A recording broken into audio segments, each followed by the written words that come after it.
Okay. We are on the air. Greetings, everyone.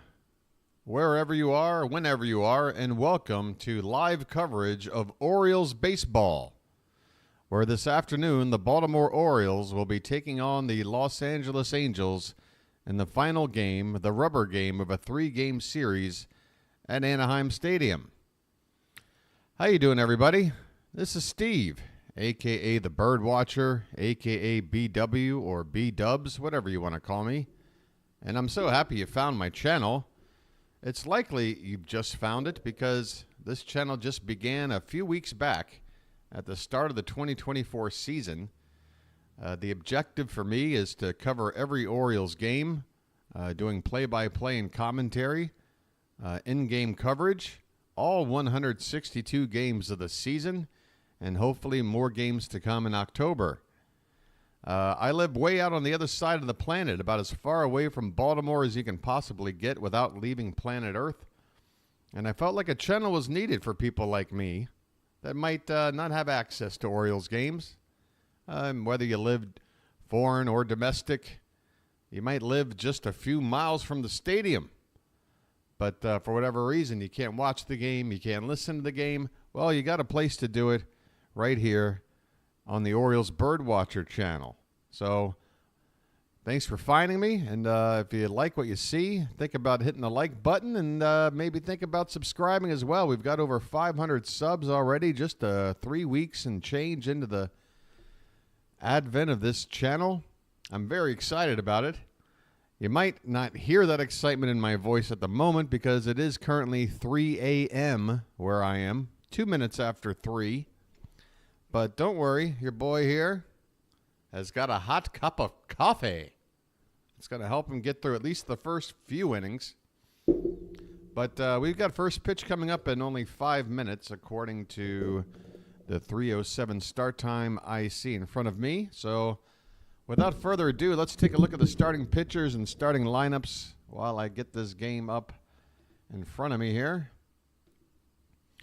By the way, hello to those already in chat. We got Card Crazed. Card, good to see you. Card is a mod for the channel. Everyone be kind to Card. Kind will be kind to you. Card will be kind to you. It is the Charm City chat, the most charming chat out there. We've got Carrie Graham. How you doing, Carrie? Good to see you again.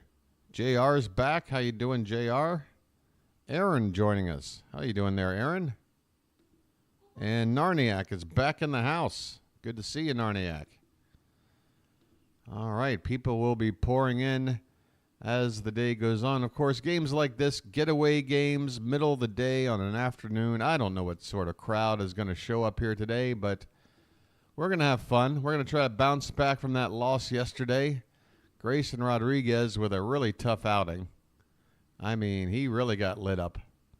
A run in the first, 2 in the second, 2 in the third, 2 in the fourth. But today, we've got Dean Kramer. Dino is going to be on the mound for us. He has a record of 0-2, an ERA of just under 5, but it's a little misleading. He's been a better pitcher than those numbers would indicate. A whip of 1.14 is not too shabby. He's been done in with the home run ball. He's given up 5 home runs and only 22 innings of work. Most of them solo shots. That's what's kept him in ball games. But like a lot of Orioles pitchers, has that one bad inning usually. Gets him into trouble. He's going to be facing Tyler Anderson for the Angels, a left-handed veteran pitcher. He's got a record of 2-2 already, a solid ERA of 1.42, and a whip of under 1. So he's gotten off to a fine start. Another left-handed pitcher the Orioles are facing this season, I swear. I think on average in a season, you might face lefties about 30% of the time. 30, maybe 33%. For the Orioles so far this season, I think they're close to about 50% of their games have been against left-handers. Okay, let's go over these starting lineups. We have, there's Aaron. Hello, Aaron. Been watching the BirdWatcher for a few weeks. How do I pay the rent or donate? Aaron, well, I'm so happy you asked. Aaron, there will be ways to help out the channel. There is currently one way at the moment. If you go into my description, there is a link to my Ko-Fi or coffee page, which is sort of like buying a cup of coffee for me or something. Ko-Fi. If you go down into the description of any of my videos, there's a link. It's just a place where you can throw $5, $10, if you so feel like it. But now that the channel has reached 500 subscribers, there's ability to have memberships now within the community. And I'm not sure what sort of perks I can offer with those memberships, but there will be ways. Your boy, the BirdWatcher, needs a little financial assistance to help grow the channel, you know? I want to upgrade a lot of stuff, particularly the look of me down here in the corner with this awful, unnatural interior lighting, particularly because I'll be broadcasting during strange hours of the day. I am hoping for next season, if I do another season of this, I won't be living in this same apartment, and maybe I'll be living in one where the sun doesn't come in so strong in the morning. Because I can see during the West Coast games that go on at 11 o'clock, midnight-ish, back on the East Coast. That's like 9 a.m. for me, so it gets a little crazy out here. Anyway, we're just waiting for this game to get started. Let's look at the starting lineup, shall we? Again, against the left-handed starter, not exactly the most impressive-looking lineup, you might say. But what's most important is that Ryan Mountcastle is back in the lineup.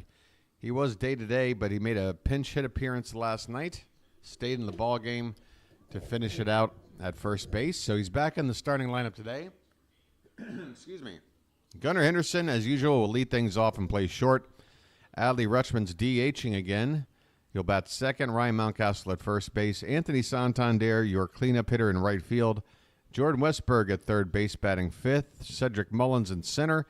James McCann behind the plate again, hitting seventh. Colton Cowser, your number 8 hitter. And Jorge Mateo today getting the start against the lefty over Jackson Holiday at second base. For the Angels, it would appear it's the same lineup as last night. Why not? They won. Sometimes you don't want to mess with success. Mike Trout will lead off and actually DH today, so he will not be in the field. Nolan Shonwell at first base, Taylor Ward at left field, Miguel Sano, the cleanup hitter, at third. Logan O'Hoppe moved up to the 5 spot. He's the catcher. Mickey Moniak in center field drops down a spot. Joe Adell is in right field. Luis Renifo at third base, and Zach Neto, the shortstop. So maybe the one change, O'Hoppe and Moniak flip-flopping in the lineup. Well, we're ready to go, folks, and the first pitch of the ball game from Anderson to Henderson is low for ball one. It's the rubber game. The Orioles took game 1 4-2 and lost last night 7-4. Next pitch is in there for a called strike, and the count even at 1-1. Gunnar hitting .287. And this one's low and away off the plate. Let me go ahead and refresh this now. It looks like with the game underway, I need to refresh it to get the updated scoreboard. Hey, David, how you doing? Whoa, that one's up and in, and it got Gunnar. A fastball got away from Tyler Anderson, up and in on Gunnar. Doesn't look like it got him in a spot that's going to hurt too much. I mean, Gunnar flipped that bat in anger. Not happy getting hit by that pitch. But it looks like it got him, right on the wrist. Right on the one area of the arm there that is unprotected. Just above the wrist on the forearm there. So Gunnar is at first base, and Adley Rutschman now at the plate. All right. Rutschman batting .323, a couple of homers, 14 RBI. This one's stroked, but right to the left fielder, Taylor Ward, for out number 1. A line drive there from Rutschman. It cracked off the bat, but right at the left fielder. So left to right for the Angels in the outfield, Ward, Moniak in center, Adele in right. In the infield, Sano at third, Neto at short, Renifo at second, and Seanwell at first. O'Hoppe behind the plate. Ryan Mountcastle is up now, back in the starting lineup for the first time in a couple of days. Hitting .333, a couple of homers, 11 RBI. First pitch is ball one. One out, and here's a check on Henderson, who's back in standing. We need a win today, folks. Going for that rubber game. This is the difference. A win today makes a 4-2 road trip fantastic. A loss would mean 3-3. Not the end of the world. There's a called strike on the outside edge, 1-1 on Mountcastle. So, yeah, you don't want to end the road trip with a 2-game losing streak. But if the worst case scenario were to happen today, a 3-3 road trip is not the end of the world. If you play 500 on the road and you win at home, they tell you that's good enough. And taking 2 out of 3 at Kansas City is a darn good accomplishment. This one's popped foul behind the plate by Mountie, and the count even up at 2-2. Melanie, how you doing, hon? All the regulars are filing in for this getaway game here in Anaheim. There is something on the bill of Tyler Anderson's cap that looks kind of shiny and kind of sticky. What is that on the bill of Tyler Anderson's cap? Mountcastle swings and misses and strikes out. 89 miles an hour on the inside edge.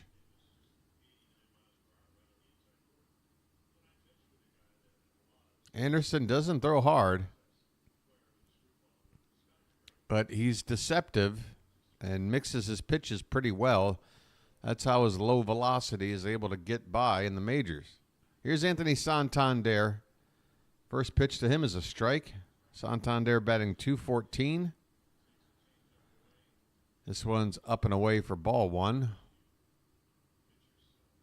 .216 for Santander.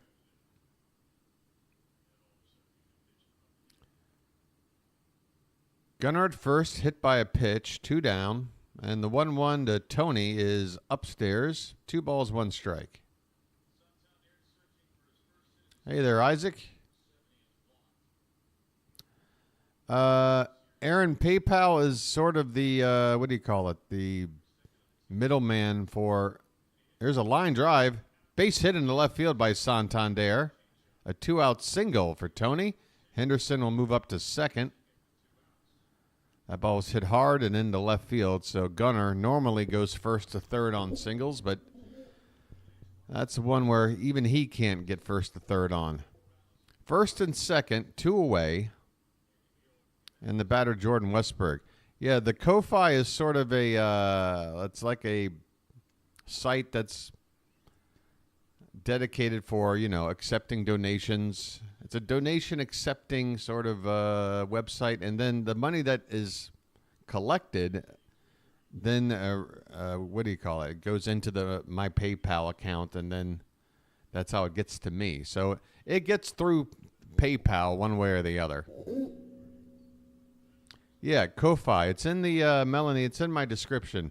It's something I've never brought up 23, 24 games into the season because I don't want people to feel like I'm here, trying to fleece people for cash. Westberg, a swing and a miss, and the count 0-2. Westberg batting .333 with runners in scoring position, .316 on the season. 5 homers, 18 RBI. And Anderson steps off, checks the runner back at second. 0-2 on Westberg, 2 down, 2 on here in the top of the first. So, yeah, in my description, there's a link. This one's upstairs, 1-2.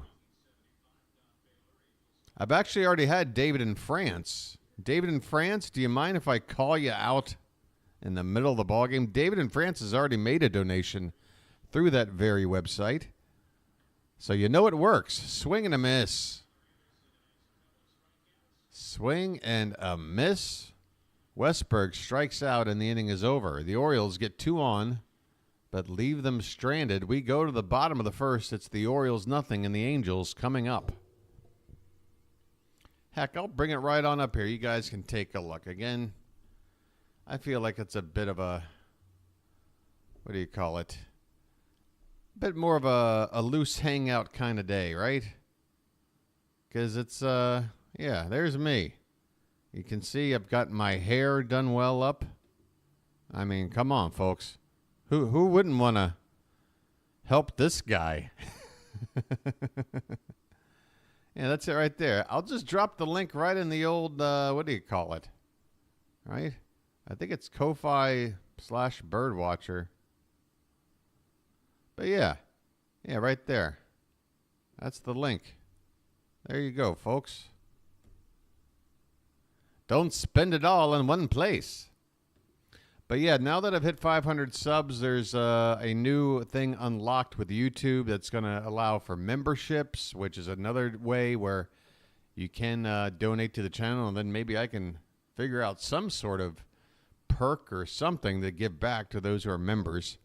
I see other channels who do things like, oh, we'll release videos earlier for you. Well, I can't do much about doing something earlier for members. I call a live game. But I don't know. I'll figure something out. But anyway, yeah, there's the channel. Brooks Robinson. You should see him at the top of your page. And yeah, there's your boy before COVID. Before all the gray hair. Pre-COVID, your boy was a handsome, charming young man. After COVID, he aged 15 years. But yeah, that's the website, folks. I'll try and maybe bring that up a couple of times a week or something. Dean Kramer is on the mound, and the first pitch to Mike Trout is in there for a called strike. Kramer, again, winless so far this season. ERA just under 5, but he's been a better pitcher than that. Just needs to figure out a way to get to a start without giving up the big inning.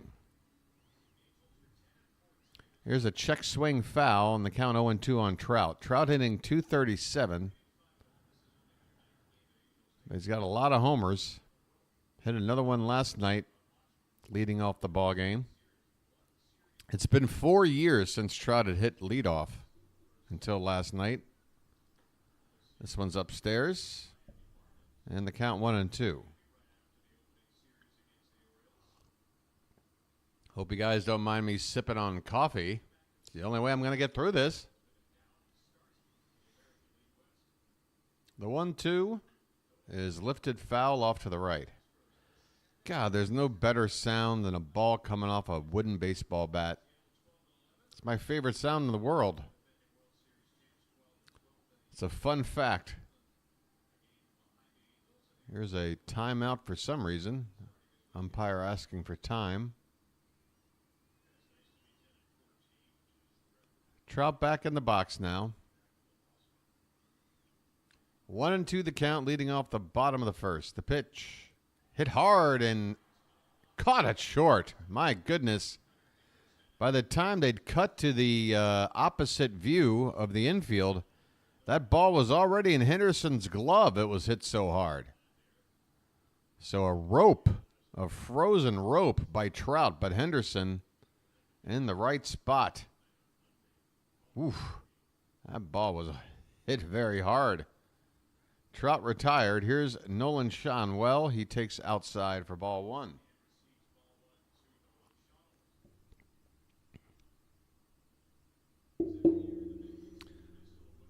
And the 1-0 is outside, 2-0.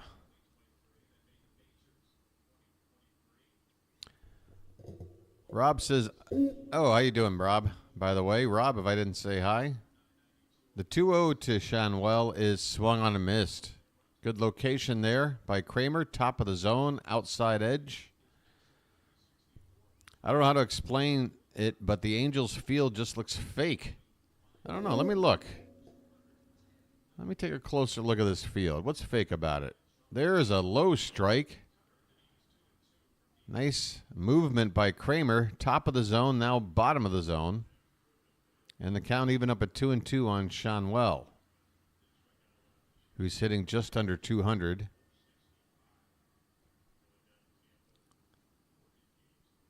And the next pitch is chopped foul behind the plate. Grayson's pitch on that Trout home run last night looked like a batting practice soft toss. Yeah. It was tough because he came out throwing pretty hard, 97, 98 miles an hour. Here's a chopper over to the right side. Mountcastle will field it himself, call Kramer off, and go to the bag unassisted to retire Shanwell. 2 out here in the bottom of the first.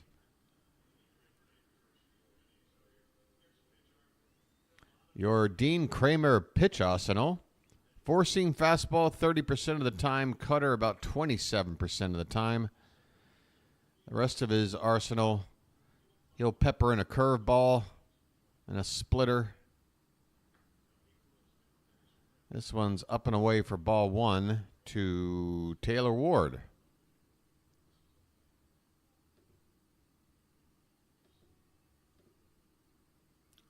The 1-0 is a little bit outside. 2 balls and no strikes. Ward batting .278, leads the team with 21 RBI, has 6 home runs. Hit hard on the ground, but Henderson's there, over to first, and the inning is over. Kramer with a 1-2-3 inning. Although it has to be said, a couple of balls hit pretty hard. We go to the second. No score here in Anaheim. Ryan in the house. How you doing, Ryan?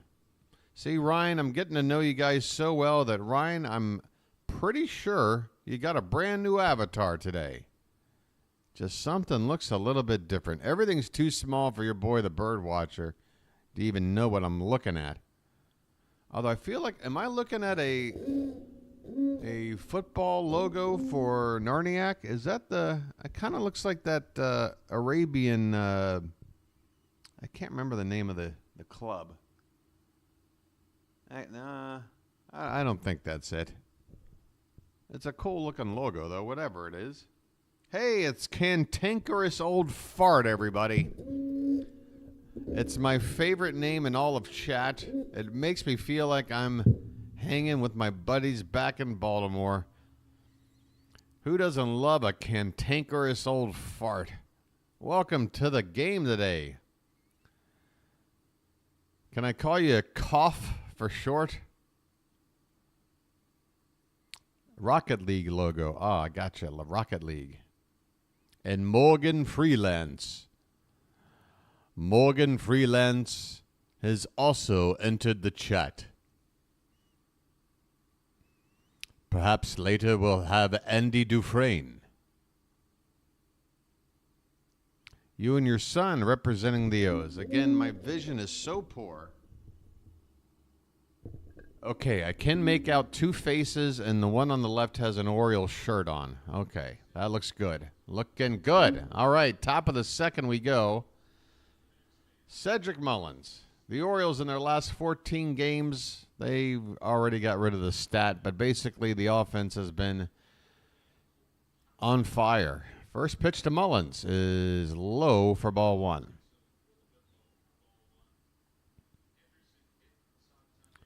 Mullins batting .243, 5 homers, 15 driven in, swing and a miss. Chase one off the plate. That cut fastball from Anderson, only 84 miles an hour. He really is one of those slow-throwing lefties. All about deception. All about deception with guys like this. Usually they get hit really hard or they shut guys down. So let's hope it's the former. As Mullins fouls this one away, the count even up at 2-2. 46 people, only 14 likes. Come on, let's get some likes for a home run. Rob, I like your thinking. Folks, it's been proven here on the Orioles BirdWatcher channel, the more you engage, the better we do. There's a line drive caught by the second baseman. Wow.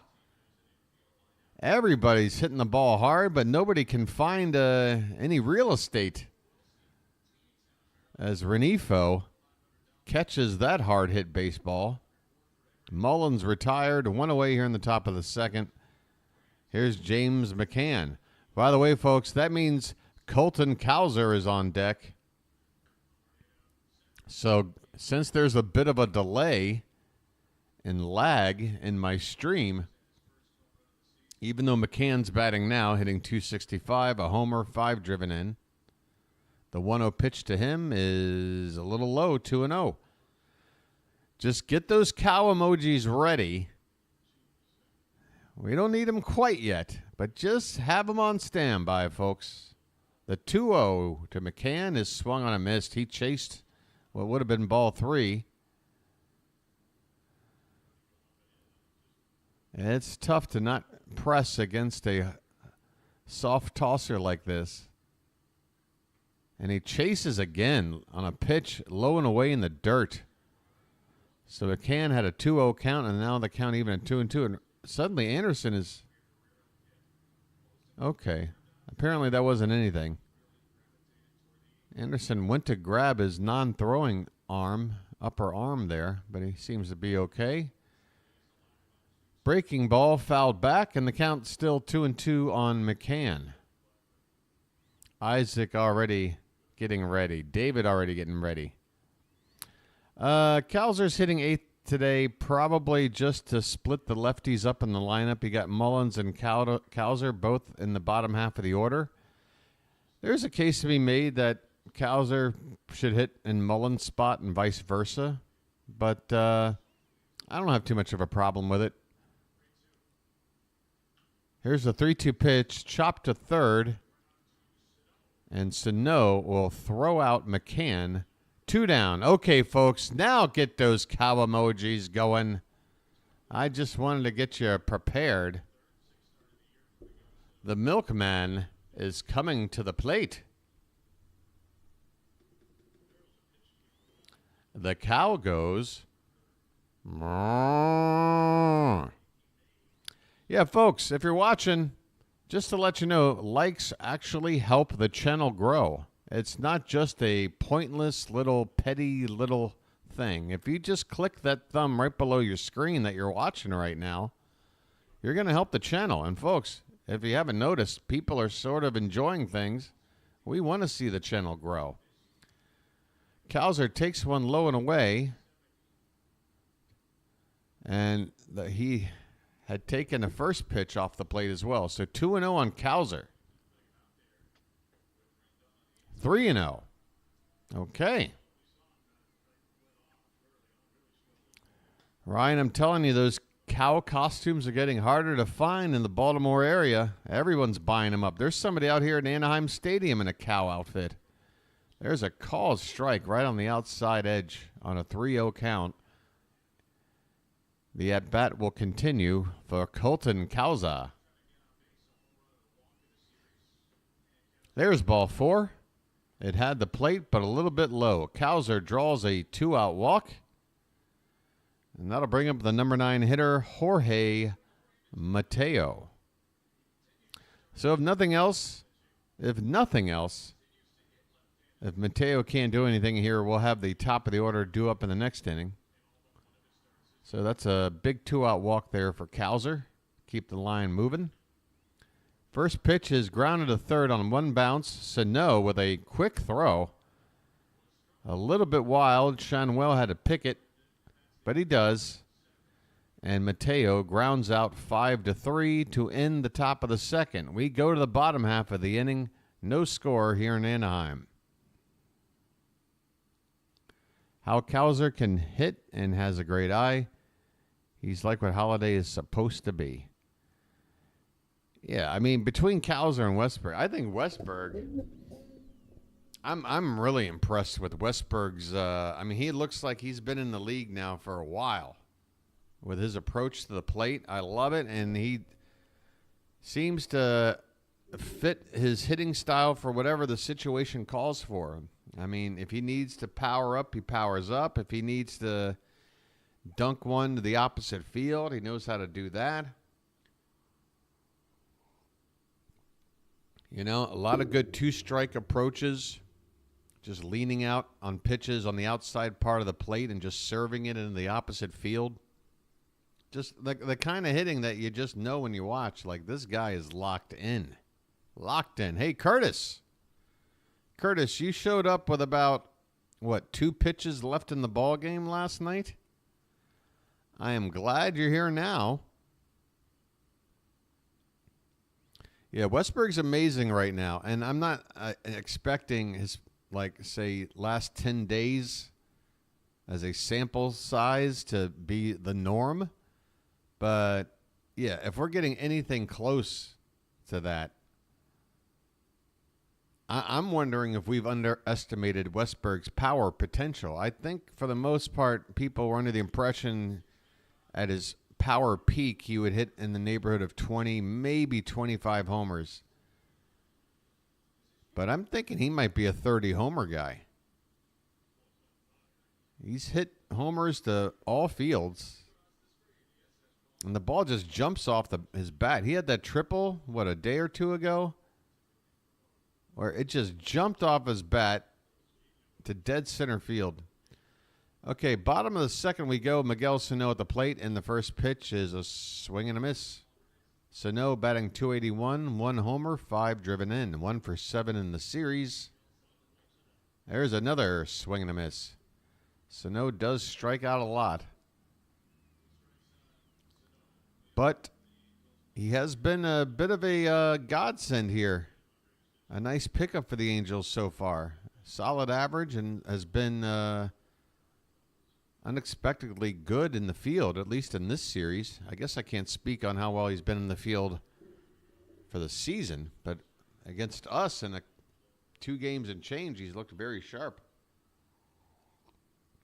1-2 the count on Sano, leading off the bottom of the second, and there's a swing and a miss. So another strikeout for Sano. Chased one low and away. His bat head probably didn't come within a foot of that baseball. That was nowhere near for Sano. But he does like to chase. So Kramer does well to deal with him. 1 away. And the batter is Logan O'Hoppe. First pitch is a strike.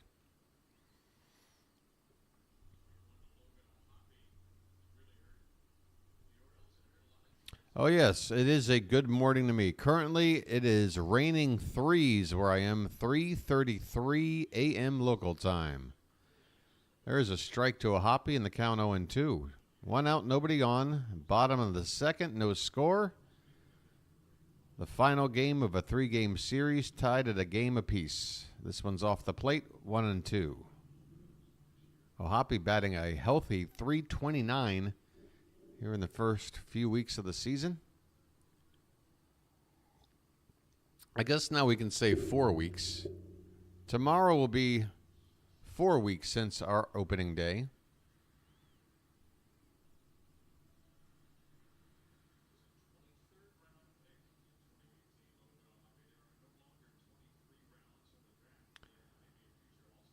All right, the 1-2. Swing and a miss. Another, it looked like a slider that started on the outside corner and then just faded away on O'Hoppe. Kramer looking good so far. But I've said that before, only to see either him have a bad inning or the Oriole bats just not waking up while he's out there on the mound. This one's upstairs to Mickey Moniak. Is that Moniak? Yes, it is. 135. He was hitting like 165 to start the series, but he's 0 for 7. He's down to 135.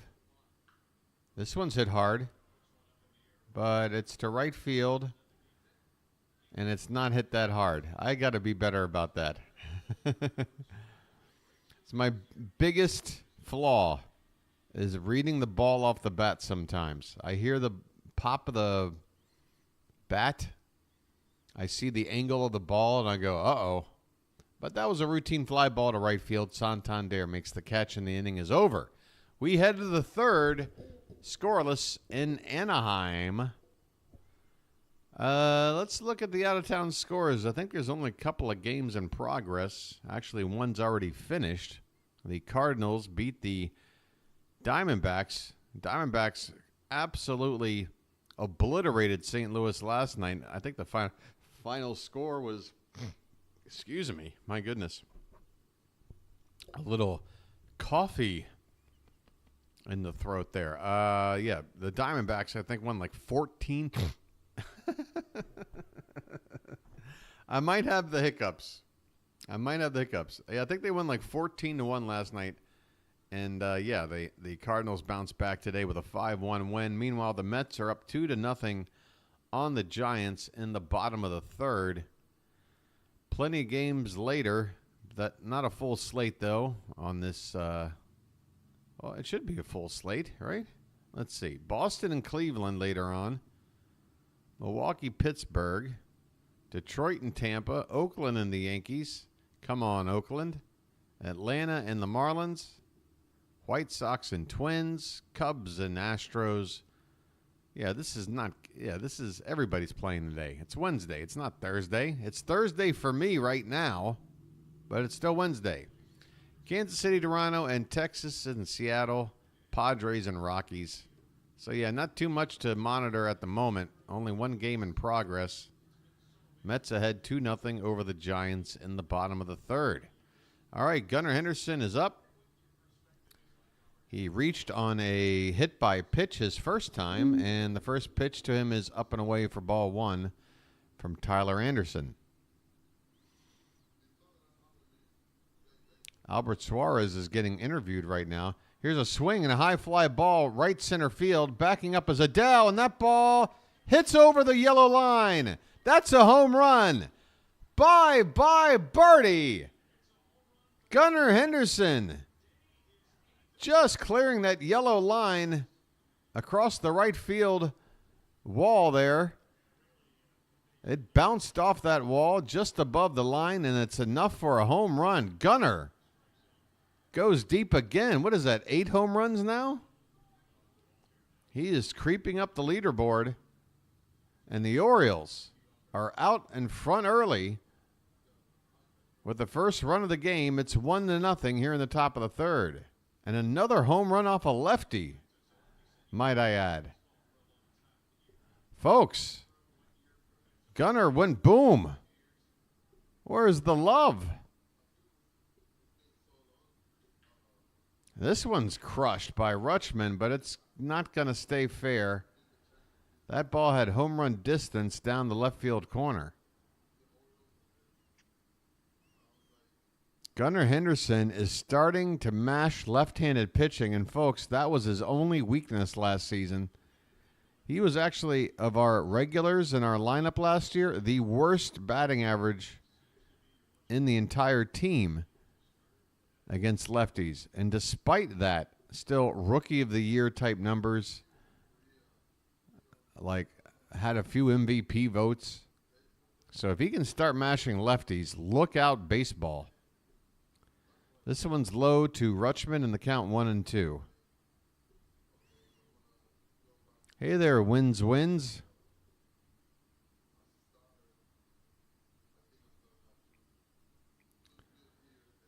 This one's lifted off to the right foul. Still 1-2 on Rutschman. Nobody down, top of the third. The Orioles with a run in on another home run from Gunnar Henderson. He had one last night.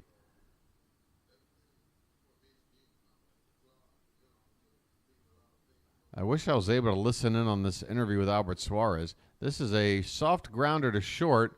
Neto with an athletic play to move to his left, field the ball, and throw all in one motion to retire Adley Rutschman. One away here in the top of the third.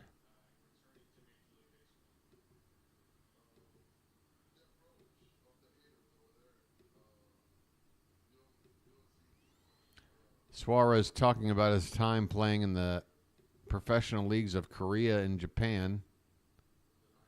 I mean, this guy You got to love a baseball player who refuses to hang it up and says, you know what? I'm going to keep pitching until I can't pitch anymore. I love the game of baseball. That's what you got to love about Albert Suarez. 7 years out of the bigs, you know, you have a taste of the show. Next thing you know, you're probably getting town to town by bus, staying in some 3-star hotels, and you're in your 30s, wondering if you'll ever get a taste of the bigs again. A lot of guys hang it up. Albert Suarez did not. All right, Ryan Mountcastle at the plate. I apologize. I was listening in on Suarez. He's got a 3-0 count, which is good. And there's a pitch at the bottom of the zone for a called strike. So 3-1 on Mountcastle as I become a bigger and bigger fan of Albert Suarez. The 3-1 pitch is low for ball 4. Mountie on base with a 1-out walk.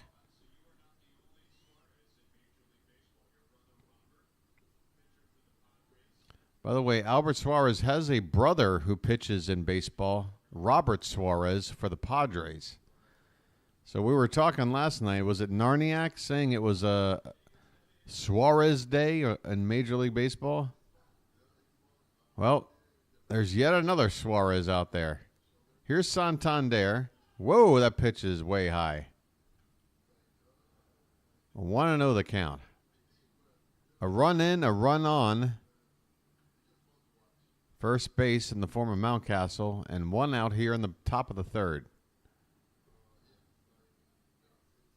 Anderson's been touched up with a home run by Gunnar Henderson.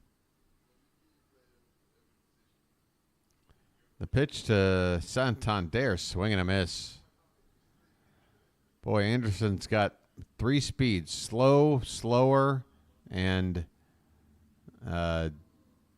frame by frame. 1-1 the count on Santander, and that's inside. That's his fastball, 89 miles an hour. So Anderson might touch 90 from time to time, but that's about it. 53 pitches already with 1 out in the 3rd. That's good. That's low and away. 3-1 on Santander. So right now, Anderson is having a troubling ending. And again, I'm looking at the top of his baseball cap. The left side of his cap is shiny. It's ball 4 to Santander. Somebody needs to take a look at Tyler Anderson's baseball cap, the lid, the bill. Because every time they show like the sun shining on his cap, half of his cap is like shiny and glistening as if there's a substance on there, while the other half looks like the way a ball cap bill's supposed to. It just looks like normal, not shiny, just a cotton blend fabric of whatever it is. Something is on his... What is on his hat? I can't be the only one to notice this. I'm going to go to Twitter between innings and look up Tyler Anderson's hat. Okay, 2 on, 1 out for Jordan Westburg. Westburg struck out in his first at-bat, but we know he loves to hit with runners in scoring position. First pitch to him is low and in for ball 1. Hey there, Matt. How you doing? Here's Bergenator. Bergen, that's a longer comment. Give me a sec on the next pitch to give it a read. The 1-0. Hit hard. And stopped by Sano. Backhanded. What a play. Miguel Sano. How good has this guy been at third base? That has been his finest defensive play of the series yet. I am absolutely impressed. Sano dives to his right, stops that ball from going down the third base line for extra bases, pops up and throws out Westburg, who can run. My goodness, 2 down, runners at second and third now for Cedric Mullins. What a play by Sano. Absolutely impressed. Want to know the count on Mullins. Santander at second. And Mullins pops it up on the infield. Just a few feet from the second base bag. Neto makes the catch and the inning is over. Wow, the Orioles looked like they were ready to bust it open off of Anderson. But a fine defensive play by Miguel Sano gets the Angels out of the inning with just the one run on the board. A solo shot by Gunnar Henderson. We go to the bottom of the third. It's the Orioles 1 and the Angels nothing. Burgonator, what do you got? Hi, I was watching you last night, and I subscribed. I love your streams, and I'm going to watch them every O's game from now on. Hot damn. I love to hear it. I love to hear it. Hey, CrossFit's back. Sticker, I hardly know her. Ba-dum-bump. Hey, since your boy still has a semi-warm cup of coffee, this seems like an opportune time for your boy to take a break with Lucky Strike. By the way, why is should this be pointing up a little bit? Probably. Okay. That's okay. Yeah, so your boy's going to take a break from Lucky. I'm still here. I'm just not on your screen. I'll be right back. 1-0 Baltimore going to the bottom of the third. And due up for the Angels, the bottom of the order, Adele, Renifo, and Neto. All right. Anderson did get lucky there. The BirdWatcher is on fire.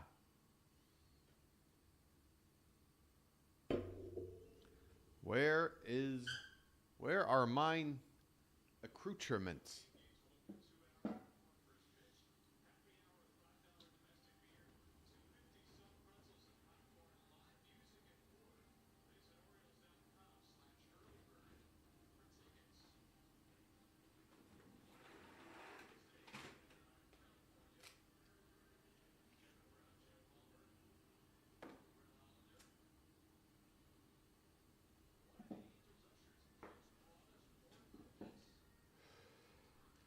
Report from Kevin Brown in the Masson broadcast booth. More cookies. More of these same cookies from last night being delivered to Jim Palmer and Kevin Brown. First pitch to Adele's in there for a called strike. Kramer throwing a lot of first pitch strikes, getting ahead of batters.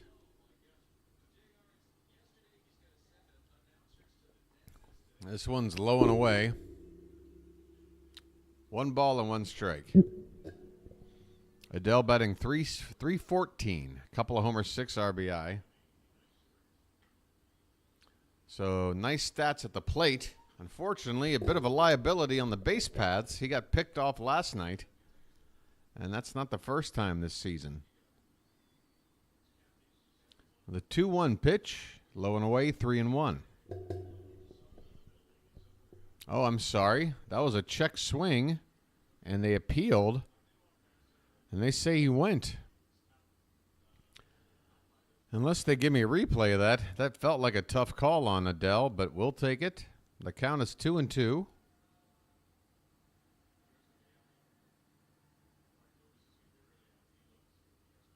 Here's the 2-2, and that's a called strike 3 by Kramer right in there.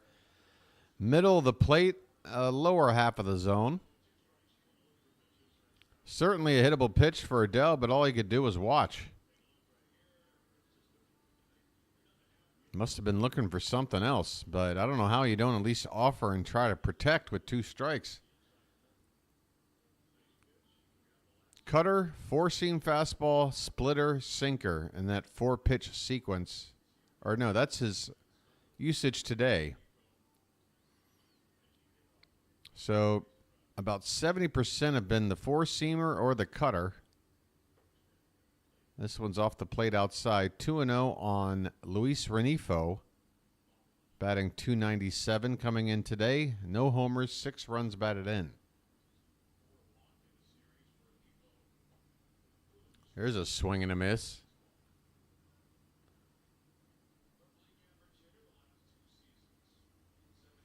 Man, I really just want to see Kramer pitch like this for 6 innings and give him like a 3-run cushion. That's all we probably need to give him his first win of the year. This one's fouled off, and the count even up at 2-2. 1 out, nobody on, bottom of the third. 1-0 Baltimore in this rubber game of a 3-game series.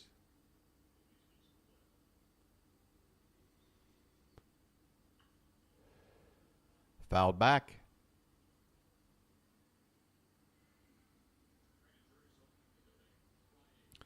Folks, if you live in the Baltimore area, I know David is coming back to the States. David, are you already back in the States now? There's a pitch low and in. Nearly caught the corner there, but Kramer doesn't get it. And the count runs full. You want me to manufacture you some runs? I will do my very best, but we got to be hitting in order for that to happen. Here's the payoff pitch. Fouled back. We'll do it again. Hang in there, Matt. You know your boy, the BirdWatcher, does everything he can. I'm like John Coffey in The Green Mile. Instead of, taking away people's pain, I absorb all the energy to then rechannel back into the Orioles to help them win. That is my gift. That is why I am on this planet, to help the Orioles win. That's going to be a free pass there to Renifo. Renifo walks with 1 out, and he's got speed. Here's Zach Neto at the plate. He had a big night last night. And Renifo was off of that first pitch. Neto had fouled it away, though. Renifo gets up as if to go, gosh darn it, I would have had that base. Now I got to go back.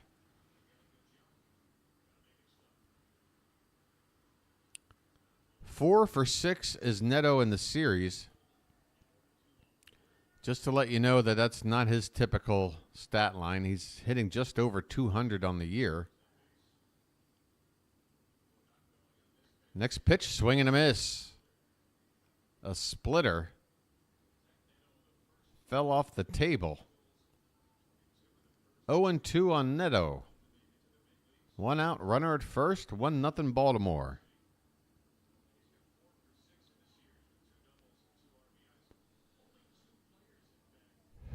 Hey, Pure, just seeing you here. Hey, thank you so much on the congratulations. There's a check swing, but he went around. Kramer gets another strikeout. Neto goes down half swinging. 2 down here in the bottom of the third, and we'll be back to the top of the order for Mike Trout. Pure, you got a Mets game going on right now, right? I think there's only one other game going on, and you ought to be covering it, right? I think your game is going to be over before mine, or else I'd send people your way after this. Is your game already over? Did you hold on? I think you were up 2-0 last I checked. Trout takes the first pitch off the plate, 1-0. I'll be back on screen momentarily. There goes the runner. And the throw by McCann is high. Probably wouldn't have gotten there in time, even if it was right on the bag. And Renifo steals second base. So he's in scoring position now with 2 out.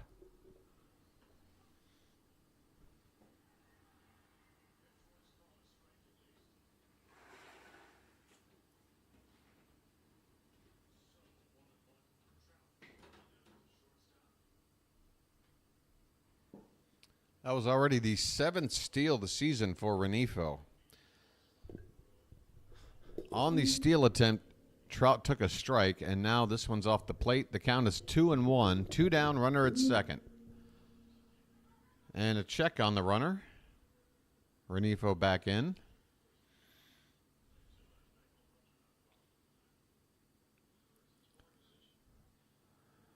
You're at your W-2. Like you're doing your taxes? What do you mean you're at your what's that there, Pure? I think taxes when I think W-2. Here's a fly ball lifted foul behind the plate. And the count even up at 2-2 on Mike Trout.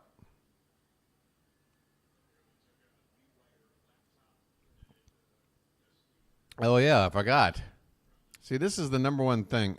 Card or anybody else who's modding for me, one favor I might ask is that if you don't see me back on screen after, I don't know, 10 minutes, maybe remind me that I'm not on the screen because I always forget. It's my fault. I just simply can't remember to put myself back on. This one is fouled away. Still 2-2 on Trout. Oh, at the real job. Oh, I consider this job extremely real. I've never put more into it. This one's off the plate and the count runs full. So here we go. The Angels with a tying run in scoring position. Mike Trout at the plate. 2 down and a full count.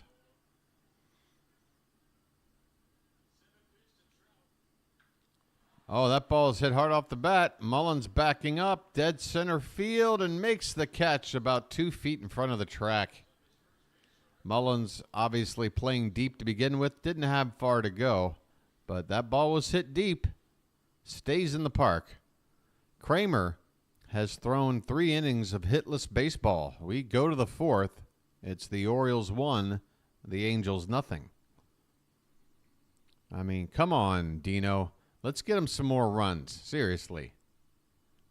He's coming out here with another solid beginning to his outing here. Don't make enough yet to quit. I hear you.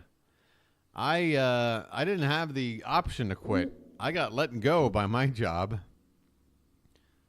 That's when I said, well, I'll put the feelers out there for more work, but in the meantime, let me try out a little sports streaming here. Go my own way, right? Fleetwood Mac style. I'm going my own way. I'm packing up. We're going to the 4th inning. Who do the Orioles have due up? It looks like it's the bottom of the order. McCann, Kjerstad, and Mateo.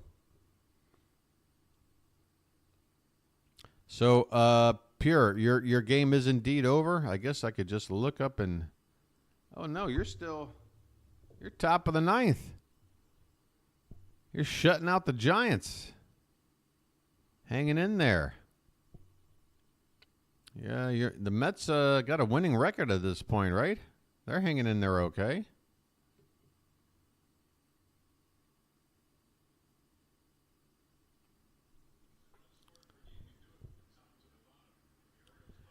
If I ever quote High School Musical, it is just a coincidence, my friend. Go your own way. High School Musical, that's not a High School Musical quote. They are quoting Fleetwood Mac. I mean, that's what High School Musical would do, right? They a lot of cover songs. Yeah, that's actually a huge hit for a band that was probably one of the biggest bands of the 70s.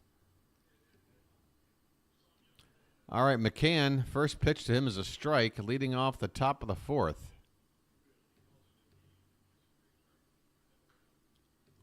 Next pitch is a foul ball, and the count 0-2. McCann 0 for 1 today.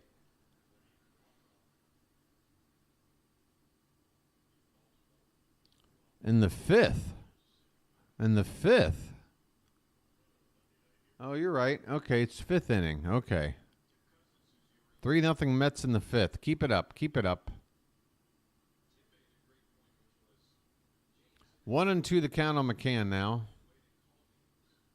And a swing and a miss. He chased one off the plate outside. Boy, I tell you what, Anderson can make you look pretty foolish up there at the plate with that slow breaking ball stuff. Everything starts off the plate, and you have to sit there and wonder, is this going to break over the plate or not? Kjerstad at the plate. First pitch is lined foul down the right field line. Ladies and gentlemen, there you go, Matt. Matt leading the charge. He knows when Kjerstad's up. He can smell the milk. Okay, that doesn't sound good. There's a bunt attempt by Kjerstad, and it's fouled about 40 feet in the air. I don't know why Kjerstad is showing bunt a lot lately, but it is yet to bear any fruit. Kjerstad walked back in the second, but he's in the hole 0-2 right now. And this one's off the plate outside.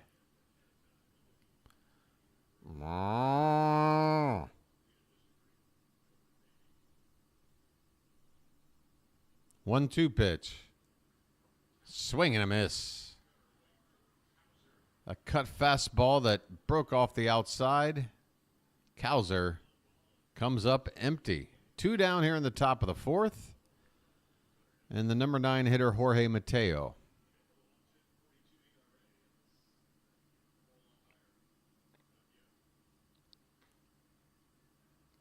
Mateo's first pitch is off the plate for ball 1.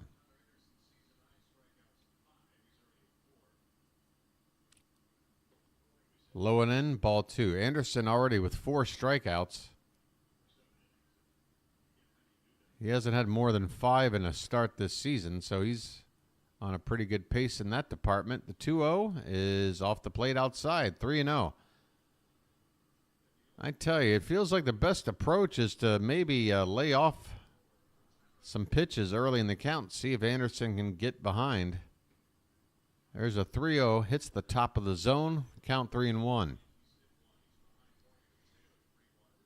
Smell can you smell the milk, everybody? If you can, and that means you might want to throw it away.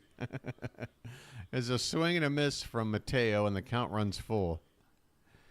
Yeah, okay, your boy might not come up with the best catchphrases off the top of his head. Folks, I want to know what is on Tyler Anderson's cap of his bill. There's clearly a substance there, and it's driving me crazy. This one's fouled back. I mean, you know how these junk ball lefties are. You remember the dude from Major League? Just Vaseline and motor oil or whatever the hell he was wiping on himself. Swing and a miss, and down goes Mateo. So Anderson has tied his season high in strikeouts, and we're only through 4 innings. You mean to tell me he's not using something out there? Somebody, I'm looking it up on Twitter right now. Tyler Anderson's hat. Something is amiss. Somebody out there in Twitter land is paying attention to what I am. What is on your hat, sir?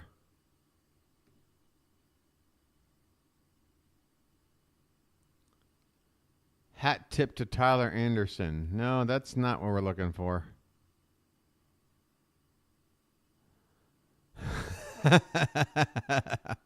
Yeah, the Smell the Milk shirts will be on sale. Maybe by the All-Star break. Get your hands on the BirdWatcher merch. Smell the milk. Terrible. The worst catchphrase of all time. All right, look. It is 4 a.m. where I am right now. It is 4 a.m. If you're going to get the BirdWatcher getting goofy, there's not much I can do about it. And I'm down to one more sip of this coffee. I might have to make another one. My, oh my, oh my. Wow, Melanie.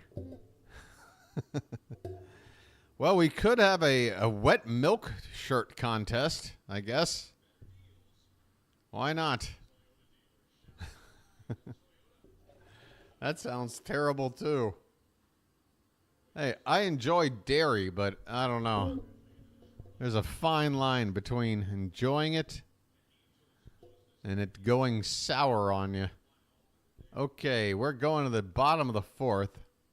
First pitch is swung on and fouled off to the right by Nolan Shanwell. Shanwell is 0 for 1 today. Grounded out back in the first. Melanie, I think you made a whole bunch of new friends Melanie's now the most popular lady in the Charm City chat. Again, I feel like I'm back in Baltimore right now. It feels like I'm right back home. This one is outside, and it's 2-1 on Sean Well. This feels like your typical Baltimore dive bar conversation. Up and away, 3-1 to the leadoff man here in the bottom of the fourth. A clean game so far for Kramer, just the one walk. There's a called strike. The count even up, or count goes full, I should say, 3-2.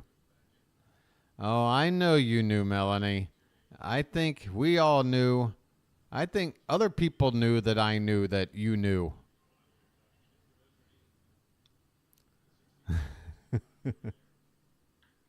There's a high fly ball. Can of corn out there in right. Santander calling off Mullins to make the catch. One away here in the bottom of the fourth. You admire my commitment to the O's. Too early for a beer? Yes, Curtis, way too early. I'm not much of an alcohol drinker, to be honest. I will have a beer when I go to the ball game, and I will get sauced like on New Year's, my birthday, maybe somebody else's birthday. But I would say I can count on one hand the number of times a year your boy gets sauced. 0-1 on Taylor Ward, and this one's low and away, ball one. Now, I will admit, when I first moved out here, when I was still in my 30s, a young, spry birdwatcher, I might have went out and partied a little more often than that. But I got it all out of my system.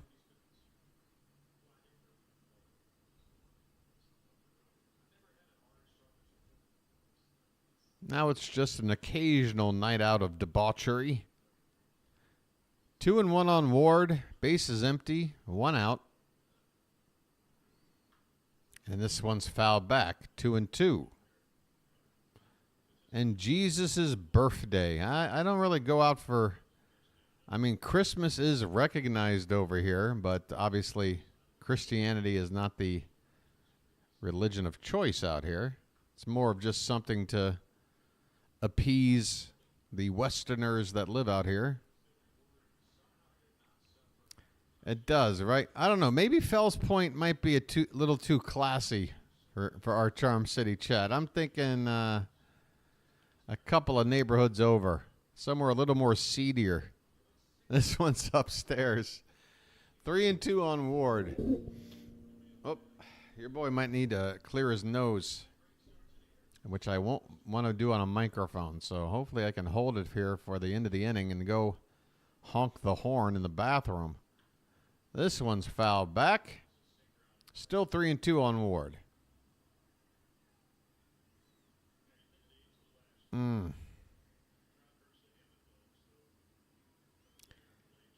Yeah. Baltimore Street. Here's the payoff pitch. Foul back again. Long at bat here with Ward. Give you the scoop on leaving the States as soon as possible. Well, if you want to do it, Sean Pins, the best thing to do is get some sort of digital nomad type of job. Here's a swing and a miss by Ward, and he goes down. About 10 years ago, as a writer for NBC Sports, where I don't have to go to an office, I just do all my work from my home office, home desk, I realized one day, like, if I can do my job from my computer, why do I have to do it here? Why can't I do this anywhere? Here's Miguel Sano. First pitch is a called strike. 2 down, nobody on in the bottom of the fourth. So I finally said to myself, you know what, Steve, why don't you start doing a little bit of traveling? It would make sense. You're at the stage of your life where if you wait any longer, you might not do it. Swing and a miss by Cano, and it's 0-2. Sano, excuse me. 2-0 and 0-2 on Sano. Yeah, so eventually I said, wow, this is working. And ever since, that's sort of been my model. Just, find a way to earn a living through your computer. Live wherever you want. Here's the 1-2. Foul back. So that's my advice. And do a lot of research. Do a lot of research. And when you're looking for a place you want to go, And maybe take a first trip out there for a couple of weeks. At least a couple of weeks to get a sense of things. Maybe a month. Before you make the big move. This one is outside of Sano. 2-2 the count. We are loading up for a Rutschman homer. Hey, I'll take a Rutschman homer today. Yes, I am in the land of smiles, Thailand. This one is foul back.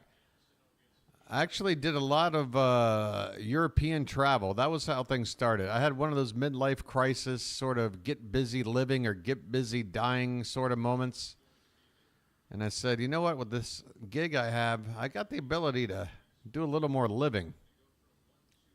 So I started train hopping around Europe. Here's a swing and a miss. Sano strikes out, and the inning is over. Sano strikes out for the second time today. He might actually have struck out more this season than Jackson Holiday. We go to the fifth. It's 1-0 Orioles. Yeah, so I basically did that sort of European tour where you're going from one country, spend a couple of days, hop on the train, pop over to the next country. And I met a couple of different people on my travels there in Europe. This was back in like 2015. And a couple of different people were like, have you ever been to Thailand yet? Because I'm starting to build my whole world traveler resume. And they're like, well, have you been to Thailand? And I said, no. What's good over there? And they started telling me. Well, if you like living on the cheap, if you like fantastic food, if you like, medical care that's actually affordable, if you like warm weather all year round, I don't know, if you like sort of a laid-back, chill environment, try it out. So I did. Came over here on a 30-day visa. After about 2 weeks, I said, I love it here. Got it extended to 90 days. Returned back to the States, to Philadelphia. And after about a month back home, I was so homesick for Thailand, I said, you know what? This is it. I'm just going to move out there. So after about another month of planning, moved back out here for good. And there is your boy's entire life story.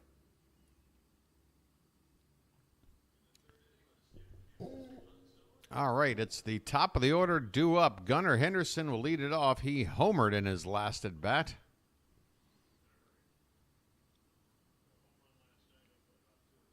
And folks, if you think I'm living like a king over here, it's not true. I'm just living a very, humble sort of lifestyle, but it's affordable here. This one's low to Gunnar Henderson. I prefer to not slave away at a job 40 hours a week for my entire adult life just to be able to afford the basics and fall into debt. So I decided, I'm going to move out here. 1-1 the count on Gunnar Henderson after a pitch on the outside corner. And the next offering is low and away. 2-1 on Gunnar. Again, he was hit by a pitch in his first at-bat, and he hit a home run in the last at-bat.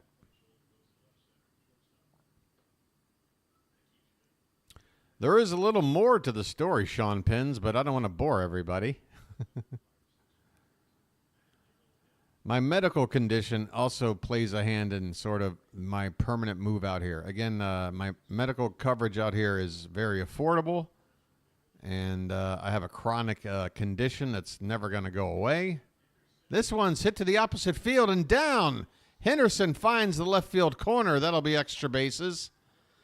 He takes a wide turn at second, as he typically does, always looking for the extra base. But he will settle for a two-bagger leading off the top of the fifth. Second extra base hit of the day for Henderson. Third double of the season. And we've got a runner at second and nobody out. Yeah, so pretty much everything just adds up to me being out here. That just everything's working better for me out here. That's all there is to it. I'm very appreciative of my host country.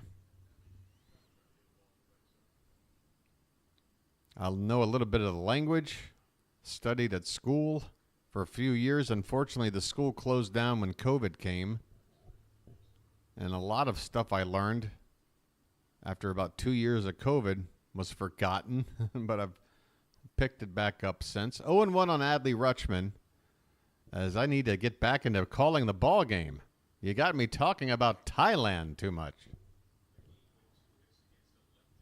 All right.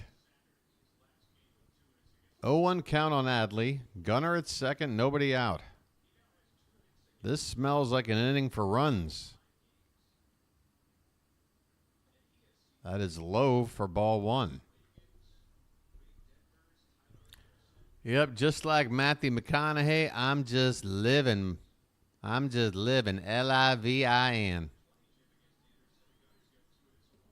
I'm going to go into Dallas tomorrow, buy some Aerosmith tickets. Here's a line drive. Down in the left field for a base hit. And a really wild throw in, as Gunner comes around to score easily. Why they throw in, I don't know. But Rutschman wasn't able to take second base anyway. It's an RBI single for Rutschman.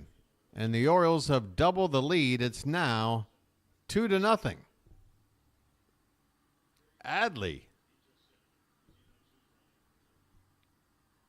Hey, Fitzy, how you doing? Just in time, Fitz, for the Orioles to pour on some runs. Here's Mountcastle, and this one's foul back.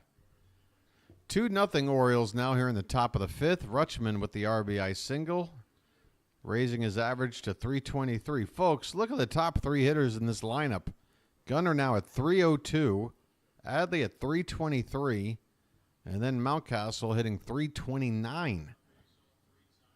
Throw in Jordan Westberg's 309 average and Kalzer's 339 average. We've got some mashes in this lineup. 1-1 the count on Mountcastle. Rutschman at first. A run in, and this one spiked in the dirt. Gets away. Rutschman's going to take second base. Attaboy, Adley. My goodness. The Orioles base runners. Let me tell you something about the Orioles base runners. They keep an eye on everything. As soon as a pitch gets away from the catcher, that ball didn't get more than 4 feet away. But Adley said, you know what? I'm taking off.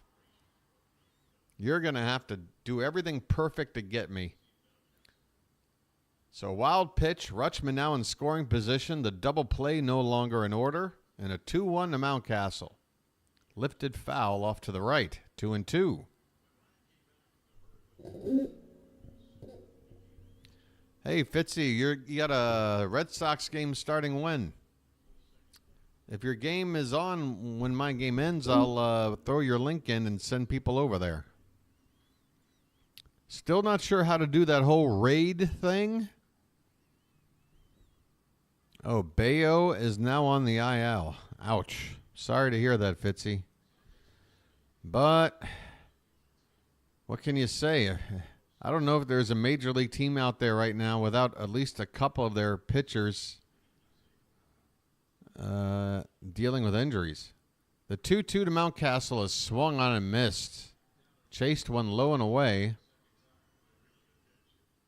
That's the big strikeout pitch for Anderson. That big breaking ball that, as the batter, you're just hoping will break into the zone.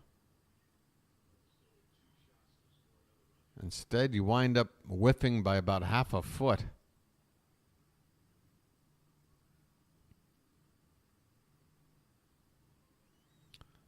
All right.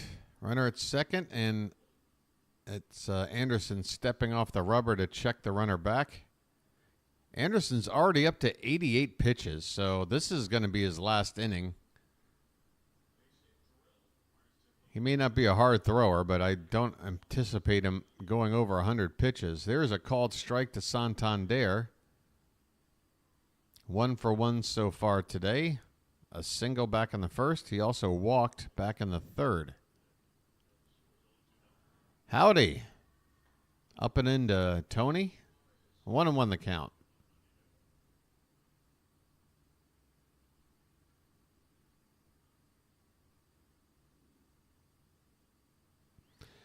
Hello, Dwarven Darkness, my old friend. I've come to chat with you again. Watching baseball with the BirdWatcher. Oh, I'm sorry. 1-2 the count on Santander. This one's fouled straight back. Still 1-2. On the mound today for the Orioles, Dean Kramer, who, by the way, has gone 4 innings of hitless baseball. Tyler Anderson, the veteran lefty for the Angels, who's all the way up now for his 93rd pitch here in the 5th, and that's in the dirt, 2-2. So Anderson's day is going to be wrapping up here soon. He might not be able to get through the 5th. Another base runner is going to make it tough. This will be pitch number 94.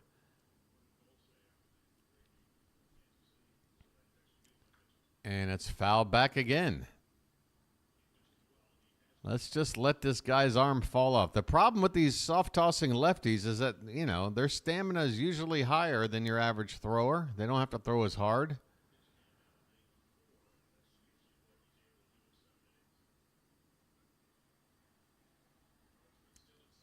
Another 2-2 to Santander is spiked in the dirt, and the count runs full.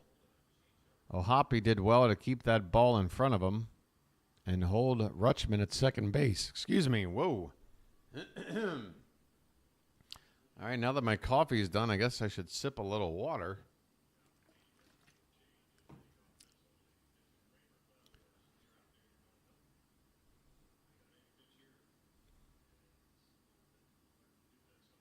A payoff to Santander is check swing. Did he go? No, he did not. Tony with the walk. That's his second walk today, and that'll bring up Westberg with 2 on and only 1 out. 96 pitches. Cry, cry, cry. 96 pitches.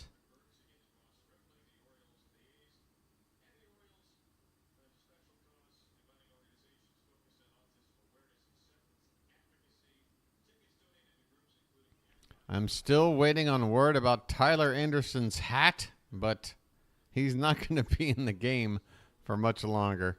I guess it's a controversy only I can see. Is anybody watching the game? You can see it. Left side of the bill. There is a substance. You got a good look at it just then if you're watching along with me. Westberg is 0 for 2 today, struck out and grounded out. So he's due. Again, he's got ducks on the pond. Second straight at bat with 2 runners on base. First pitch is inside. 90 miles an hour, probably the hardest pitch Anderson's thrown today.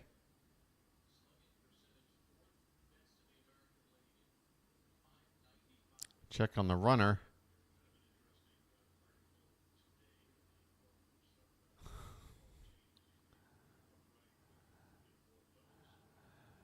My friend working on his game. Well, we might have to go to OnlyFans to find that out, my friend. This one's popped foul behind the plate. Even up at 1-1 on Westberg.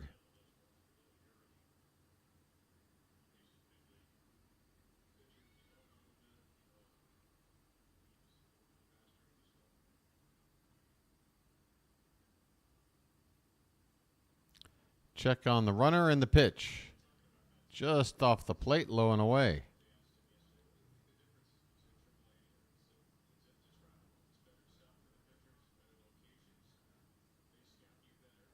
Yeah, let's not try to turn Chad into one of those Dateline specials. We're all Orioles fans here. That's all it is. Just Oriole fans trying to figure out where other tattoos might be.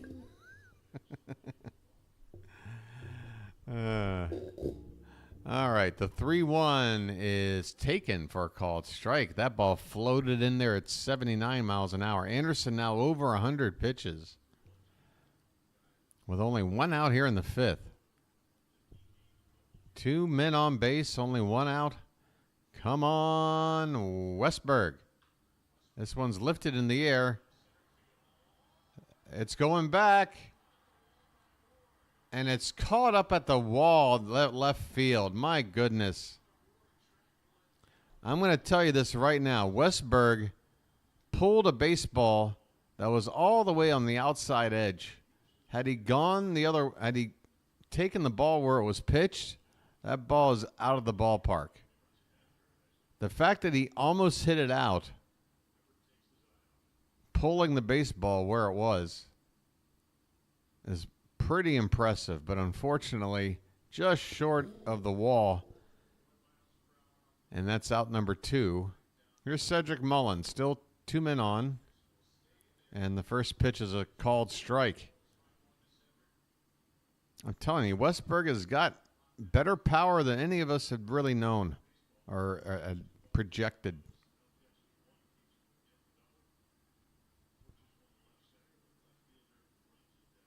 Oh, only Oriole fans.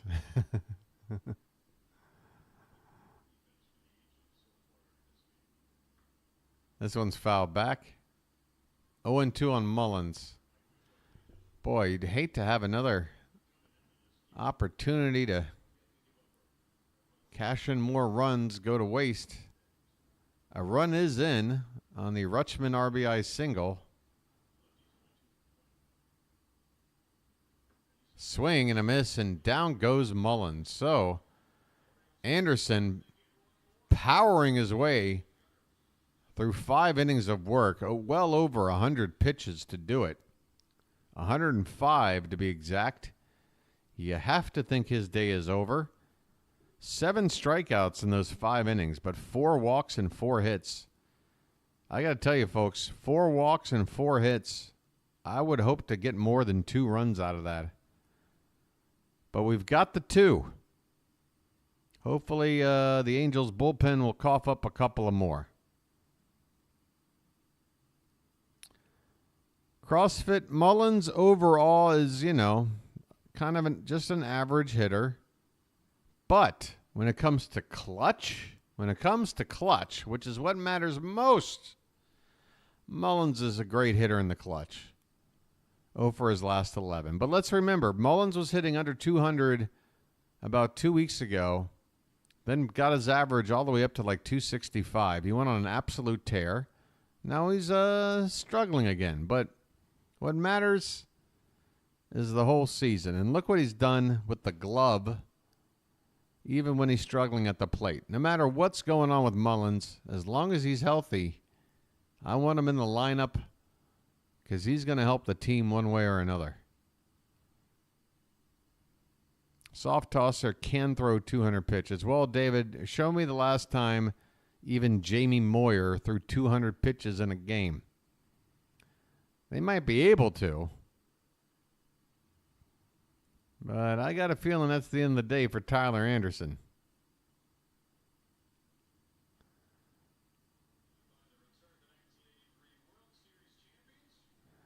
Okay, you can say that was a clutch spot and he came up with a swing and a miss, but I mean, come on. There's been a lot of examples of, he's already had a walk-off home run this year. You remember that? That one he tucked in just inside the flag court. I'm still thinking about that, even though it wasn't a hit. He got the ball lifted in the air against Tampa to walk off that win on that day we clinched the playoffs. I'm a big Sid Mullins fan, and there's nothing anybody can do about it. I can't help it. I love the dude. All right, we got Logan O'Hoppe at the plate, 0 for 2 today. And Kramer quickly ahead, 0-2 on him. I have done a good job in not mentioning a particular part of Kramer's stat line so far, and I will continue to not mention it. Let's just say he's doing very well here in the bottom of the fifth. 1-2 on O'Hoppe. All right, so if we have to bring up Nolan Ryan as an example, an absolute freak of nature that pitched into his late 40s, still throwing 100 miles an hour. If we need that as an example, I don't think anybody has got Nolan Ryan type of stuff. You know? I mean, yeah, if you want to go back to like Rube Waddell and Cy Young and Mordecai Three-Finger Brown, they were probably throwing 200 pitches a game every other day. But if we're talking about modern baseball, soft tosser or not, you get to 100 pitches, and it's pretty much the end of the line. And looking at Anderson's score line through 5 innings, do you want him to go out there again? I just think they wanted to get the 5 innings out of him and try to avoid the bullpen. All right, Moniak at the plate, and he's got a 2-1 count. And your boy needs to do a better job of calling every ball and strike. I'm sorry, it's 4:30 in the morning. There's a swing and a tapper foul at the plate, 2-2.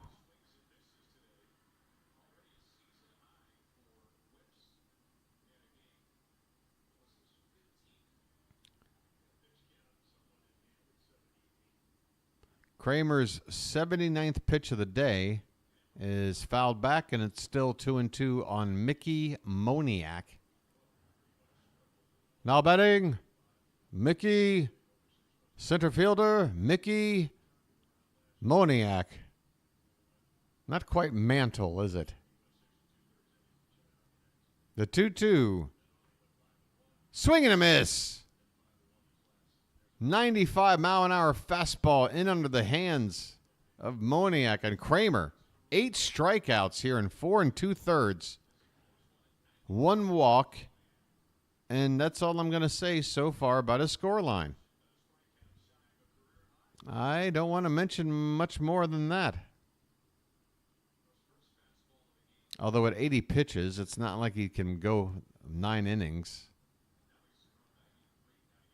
This one's in the dirt to Joe Adell. Adell 0 for 1 today. He struck out back in the 3rd.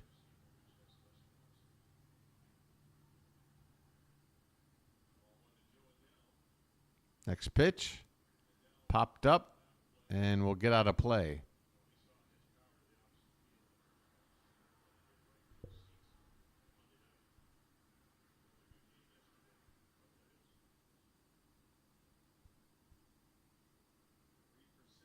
One pitch to Adell. Low and away.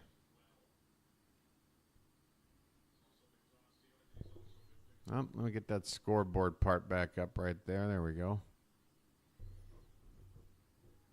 Plenty of Oriole fans in the Anaheim seats. There's a called strike. 2-2 the count on Adell. 2 out, nobody on. Bottom of the 5th. And Adell asks for time.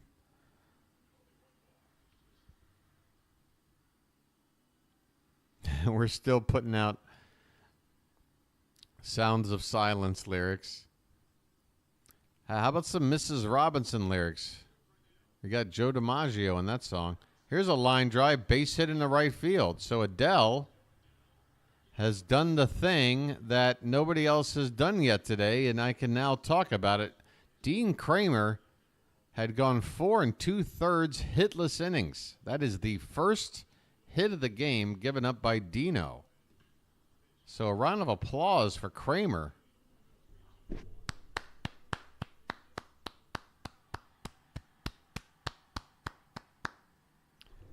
Hey, Matt, if you know the lyrics to Simon and Garfunkel songs and you don't know what OnlyFans is, then you are living a charmed life, my friend. You're doing everything right. Don't worry about what OnlyFans is and stick to Simon and Garfunkel. We need more people like Matt out there. Here's Luis Renifo. He walked his last time up, and after ball one, he fouls this one back. Adele had taken off on that last pitch. OnlyFans is a website that usually has adult-only content, although they are promoting the family-friendly stuff. Yeah, Matt, I think Matt knows. I hope Matt knows that I was kidding too. Matt, I think I knew that you knew. This is a called strike on the inside corner to Renifo. He doesn't like it. And the count 1-2. I love when people, feign ignorance over any sort of adult content as if it's not like a multi-billion-dollar global industry that probably helped the internet get off the ground, to be honest with you. But we all have to pretend like, oh, I don't know. I might have accidentally clicked without knowing. Here's a swing and a miss, throw down, but that throw was not online. Oh, it's a swing and a miss that ends the inning. That's why. The attempt to steal does not matter. Dean Kramer with his 9th strikeout and through 5 innings of work of one-hit ball. Holy Toledo, Dean Kramer pitching a gem today. And I swear, if we don't give this kid a couple of more runs to try and lock this game up, I am not comfortable with a 2-0 ball game. BirdWatcher pivoting to O's live stream on OnlyFans. Well, I suppose that's a way to generate some income. But I don't know if anybody wants to see me call a ball game, I don't know, wearing like a furry costume or maybe like a baby diaper and holding a rattle. I don't know. What kind of crazy stuff going on over there on the OnlyFans? Only fans are allowed. You know what the website I've been checking out? That Cameo website where you can basically go and get like a C-list celebrity, pay them like $20 or $50 to like leave a message of some sort. I find that hilarious because I'm sitting there and I'm thumbing through all the names and I'm like, oh yeah, I remember that dude from Charles in Charge. I'd love for him to do a personalized happy birthday to somebody. Your mom says I have a good broadcaster voice. Well, tell your mom I said thank you.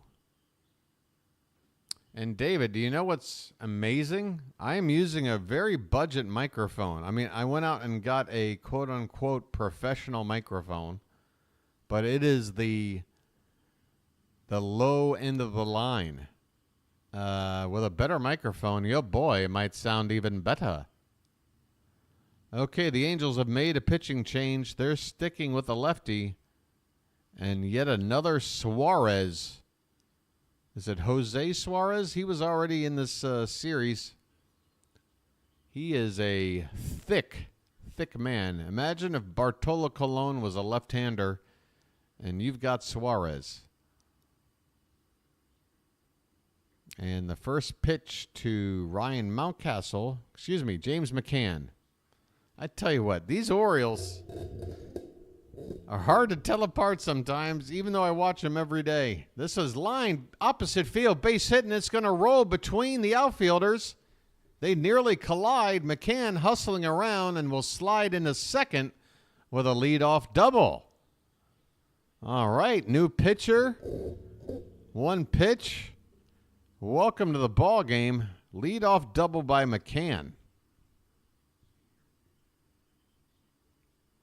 That'll bring up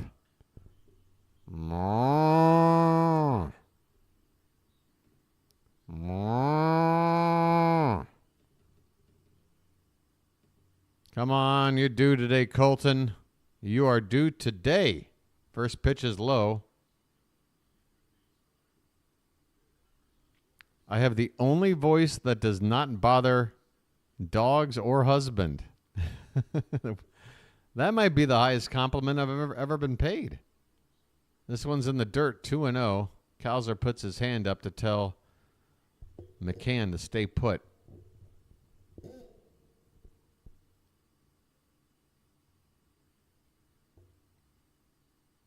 Well, I do have a lot of practice. I will say that. I mean, I was one of those crazy kids that would just sit there with the volume down, watching ball games and calling the game myself. Because to me, there was no better gig out there than John Miller, radio voice of the Baltimore Orioles when I was growing up. I mean, what a legend. Up and away, ball 4. Colton Kjerstad with a 4-pitch walk after Suarez had given up the leadoff double. So Suarez has come in and not looked good, much to your boy the BirdWatcher's happiness. So the bottom of the order, setting up the table, Mateo up next. Hopefully he can keep the line moving. At the very least, maybe move the runners up for the top of the order. He squares around the bunt. I was going to say he's going to lay one down, but he popped it up foul behind the plate. Come on, Mateo. You should know how to bunt. And if you do it well, you ought to be able to beat it out. Let's see if he tries it again. He does, and he holds it back and takes a called strike too. So Mateo, not looking like a professional bunter. He fouls the first one away, and then he pulls the bat back for a called strike. 0-2. I'm not sure if he's going to try anymore. A pitch. This one's lifted in the air. Left field, deep, and over the glove of the diving left fielder. It'll bounce over into the stands for an RBI ground rule double. Who needs to bunt? Who needs to bunt when you can just hit a 2-bagger and drive the run in? McCann scores. Moving up to third is Kjerstad. Still nobody out. Suarez is getting lit up. The bottom of the order coming through here for the Orioles. They now lead 3-0.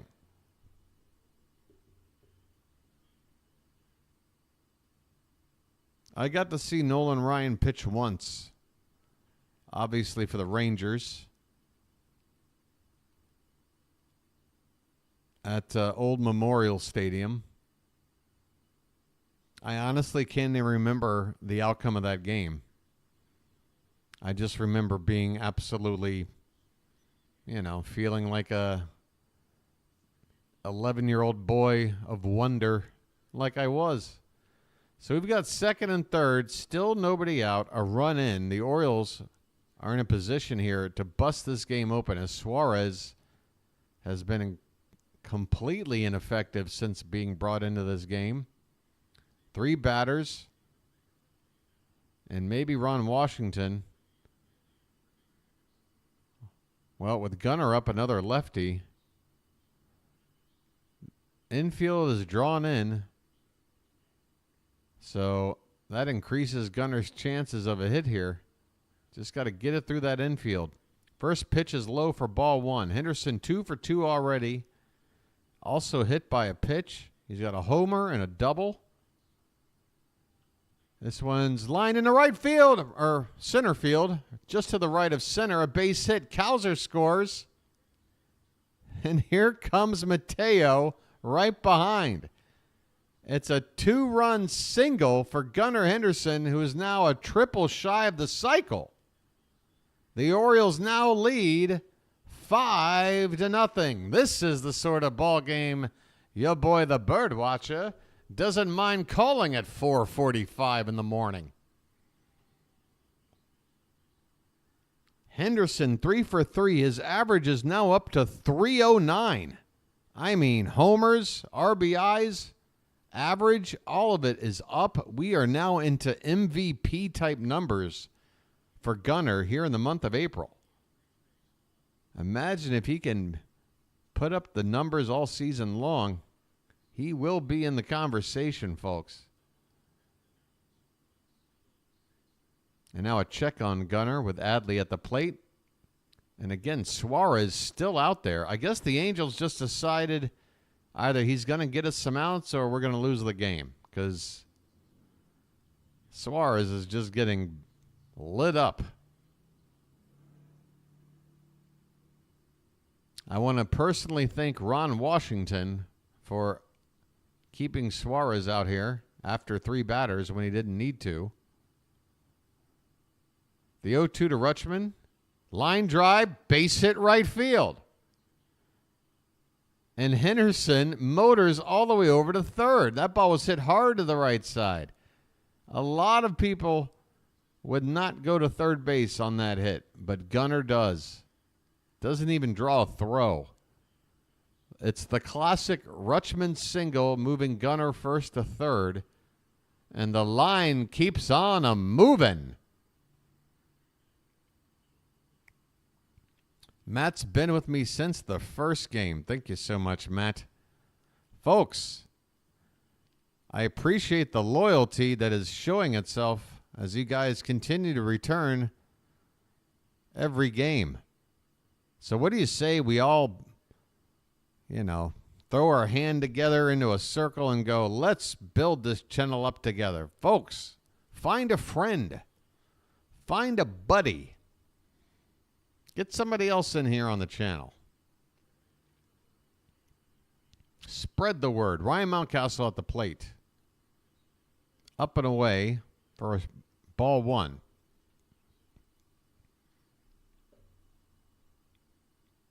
First and third, still nobody out.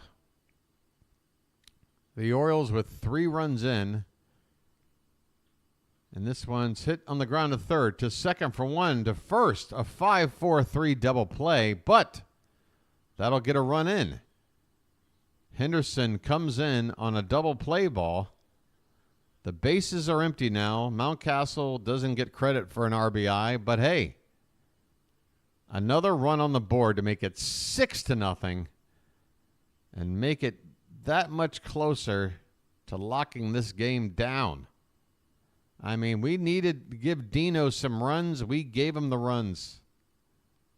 Santander fouls one back.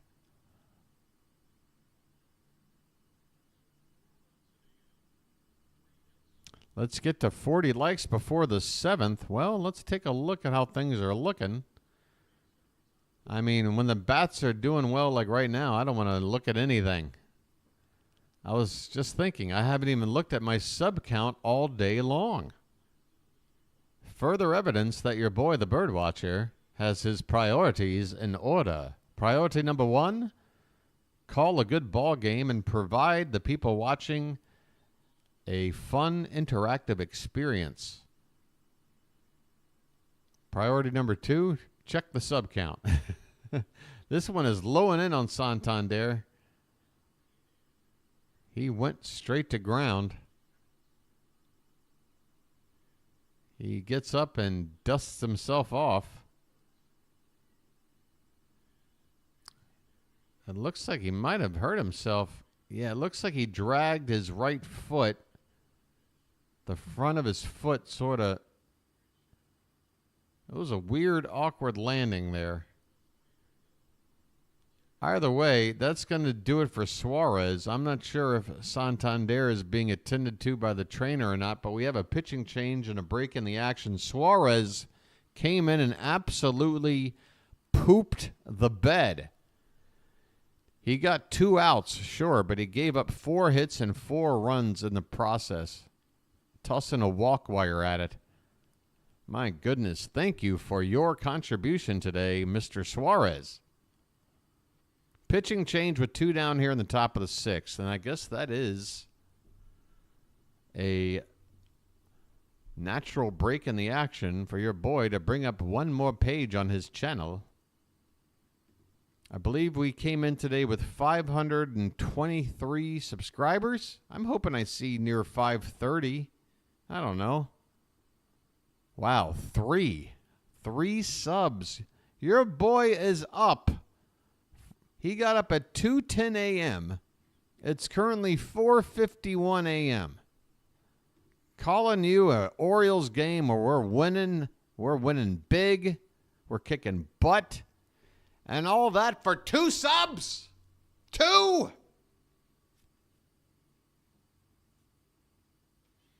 I kid. Listen, the 2 that did sign up, thank you. I appreciate it. Folks, I can't expect the pace this channel has been on in terms of subscribers on average per day. Eventually, it's going to start to peter off a little bit. Or maybe it'll actually, sort of grow exponentially. Maybe once I hit like 1,000, maybe that'll get people signing up even more. I get the feeling, I don't know about you guys, but when I look at a YouTube channel and I see that they've got under 1,000 subs, I'm already questioning, like, how legit is this channel? Whereas if I see them in the thousands, I'm like, okay, well, there must be something to this. Hitting that first 1,000, huge deal. Okay, Jose Cisnero, right-handed reliever, is out here for the Angels, making his 12th appearance of the season. He comes on here to try to get the final out in the 6th. First pitch is a called strike to Jordan Westburg. 0 for 3 today, but it's been a tough one. He lined out to Miguel Sano in his first at-bat, and he flew out deep his last time up. This one's lifted to right field, and Adele will come in, go into a slide to make the catch. Adele robs Westburg. Wow, Westburg, a game of inches. Could have been 3 for 4 today. Instead, he's 0 for 4. That'll do it here in the top of the 6th. Bottom of the 6th we go. It's the Orioles 6 and the Angels nothing. And I need more coffee. I don't know. I got crackers. Your boy's gonna have a bit of a snack off mic. Okay? So I'll be back momentarily. Need a little sustenance to get through this game. All right.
All righty. Am I back? Where the hell am I? There I am. Hi, everybody. Ready to go here, bottom of the 6th.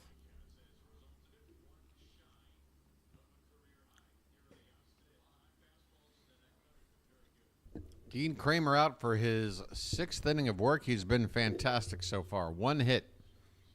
Here's a breaking ball for a called strike.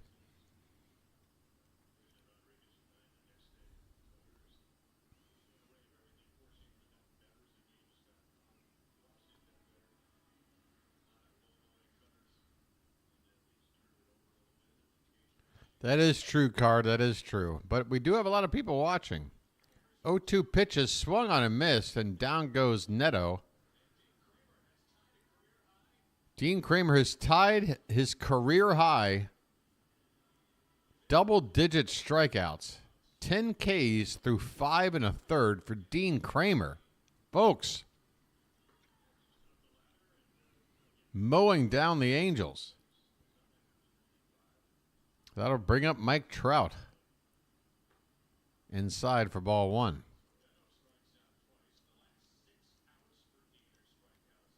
Carrie, are you implying that I'm not famous already? I've dabbled in a few other things in my career. Some people know me quite well. I've got a list of accomplishments. 2-0 on Trout. I've also got a list of failures, too, so don't worry. That's a called strike, 2-1. The Orioles have action in the bullpen. Jacob Webb, right-hander on the bullpen mound. This one's crushed. Down the left field line. If it's fair, it's gone. That ball is way out of here. That's Mike Trout for you. Another solo home run. Kramer gives up his customary solo home run. That is the 6th home run given up by Kramer. That is his weak spot. But again, a solo shot, and that's why we want to give Kramer some runs to play with so that he can afford to give up a shot like this to Trout. Man, Trout absolutely crushed that baseball. Man, that ball had a family. I know that's not an original line, but oof.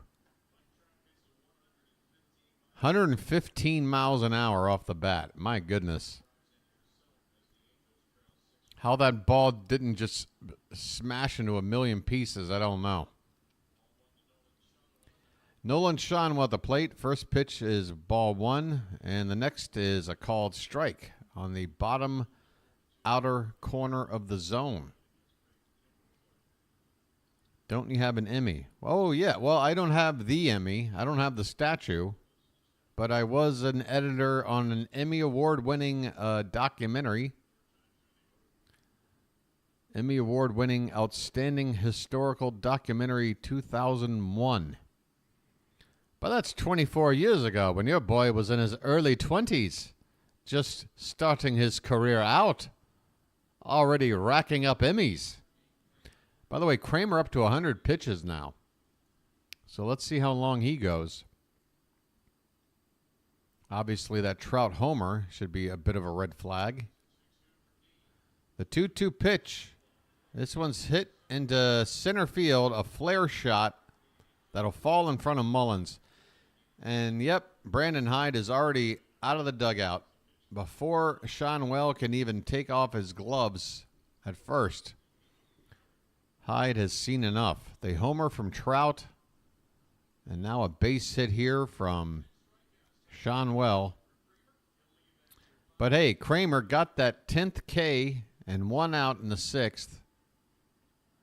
A fine outing for him, but it was clear whatever was working was starting to fade away.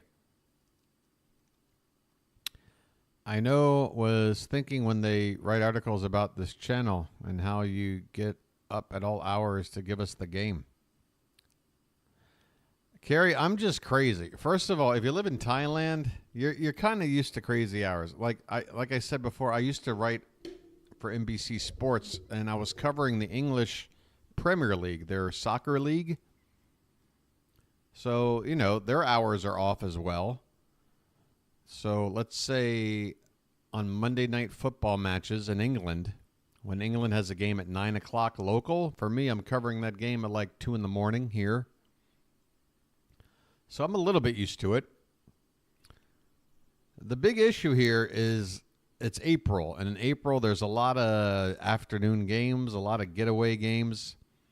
And, it's the toughest month in terms of start times.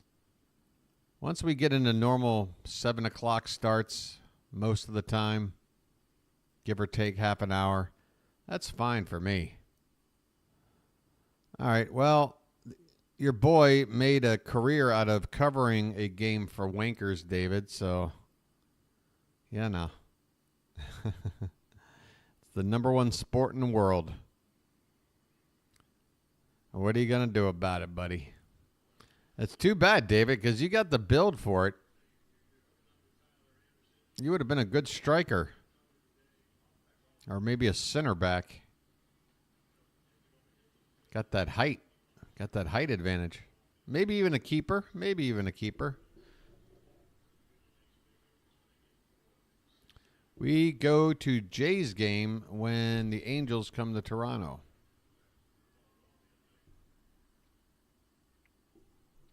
Okay, Jacob Webb out for his 12th appearance of the season. A 1.86 ERA. First pitch is lifted in the air. Right center and deep. Mullins looking at it, and he reaches up, and that ball is off his glove and just gets over that yellow line in right field.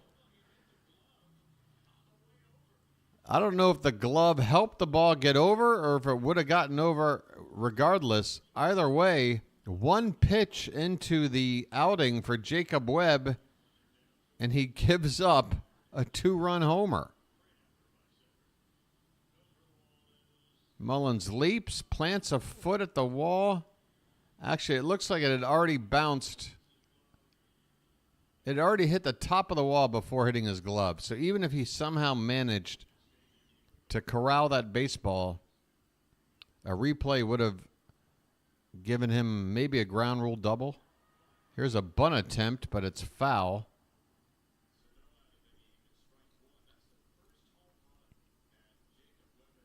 Wow, what a shot there by Taylor Ward. So the Angels have taken a 6-0 ball game and very quickly cut that 6-run lead in half. Your boy was hoping to coast his way to a series win, and yet it's going to be another nail-biter. This one's hit in the air. Left center. Kjerstad with a lunging grab. And there are two down as Kjerstad sprinting into the gap to make that catch. Might need it. Might need more.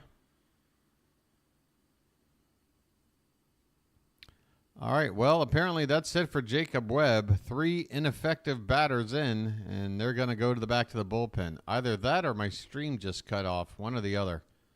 I keep forgetting. It's right around the end of 6 or the beginning of the 7th inning that this daily ritual of reloading my game has to happen. So stand by, please. Logan O'Hoppe is going to be at the plate.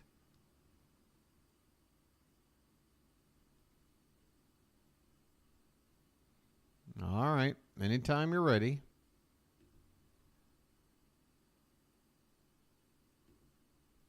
Your boy doesn't have the patience when it's 5 o'clock in the morning.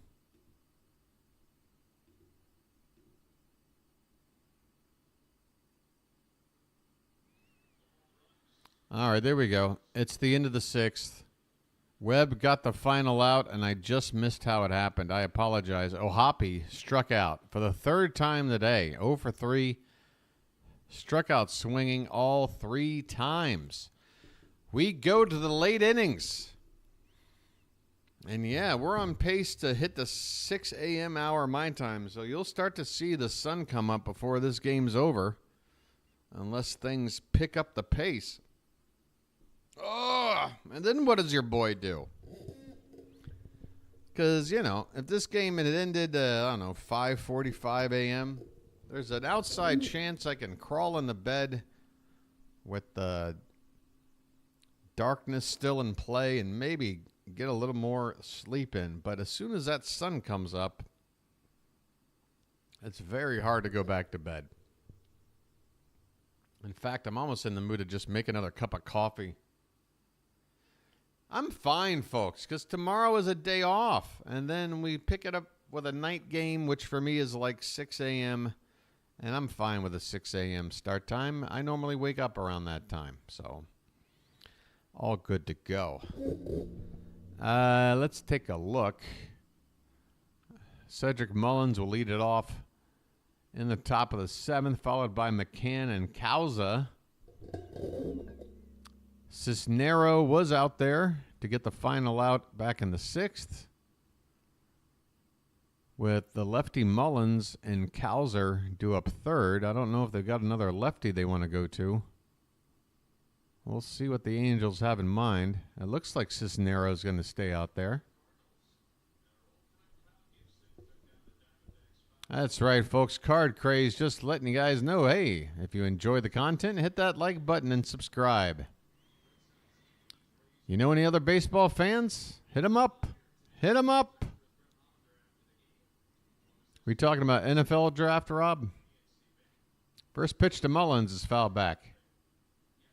Cisnero is indeed out there to begin the 7th after getting the final out in the 6th.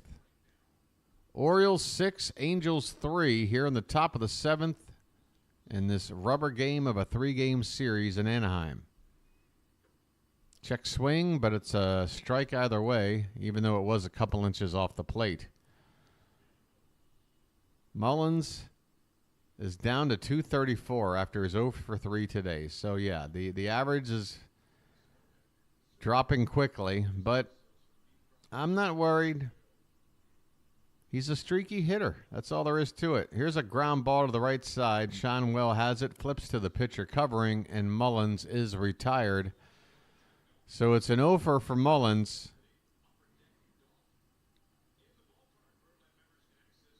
The NFL draft. I can see why people get excited about it. I don't. I've never really watched an NFL draft. It's just, God, it's like, what do you got to wait 10, 15 minutes between picks? And then you got to listen between each pick to these, what do you call it? Opinionated people talking about all the things they expect from these players, and half the time they're wrong. There's a hard hit ball by McCann, but Moniak in center field is there to make the catch, and there's 2 down. 2 quick outs here in the top of the 7th. Yennier Cano getting loose in the Oriole pen.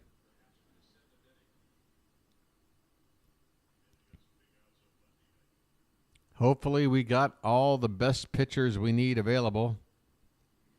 Considering we have a day off tomorrow, I got a feeling Brandon Hyde is willing to push a couple of his pitchers a little extra if he needs to.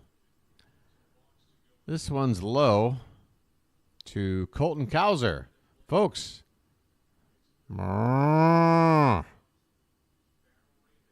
2 down in the 7th. There's a chance this could be Kjerstad's final at bat of the day. And that's a called strike on the inside edge. 1-1.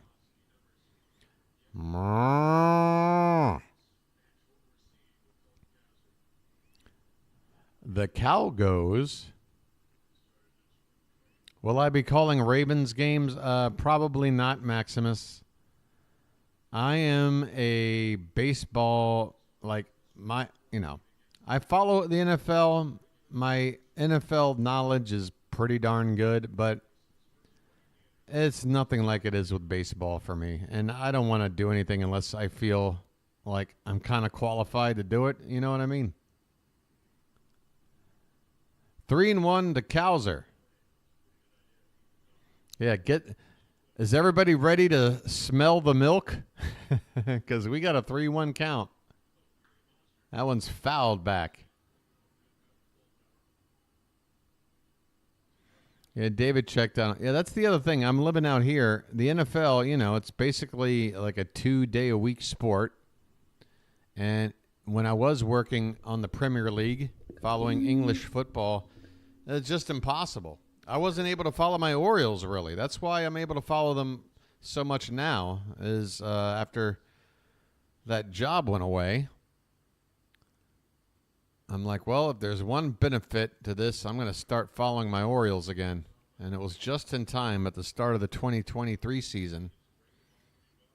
This one's fouled back by Kjerstad, and the count goes full. 2 down, nobody on, top of the 7th. Orioles 6, Angels 3. Cisnero trying to go for a clean inning, but he misses outside for ball 4. Kjerstad takes a walk. The milkman has been delivered to first base.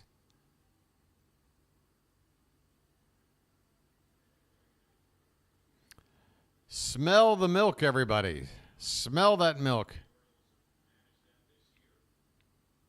Yeah, well, that franchise is just a joke in general, David. I've given up.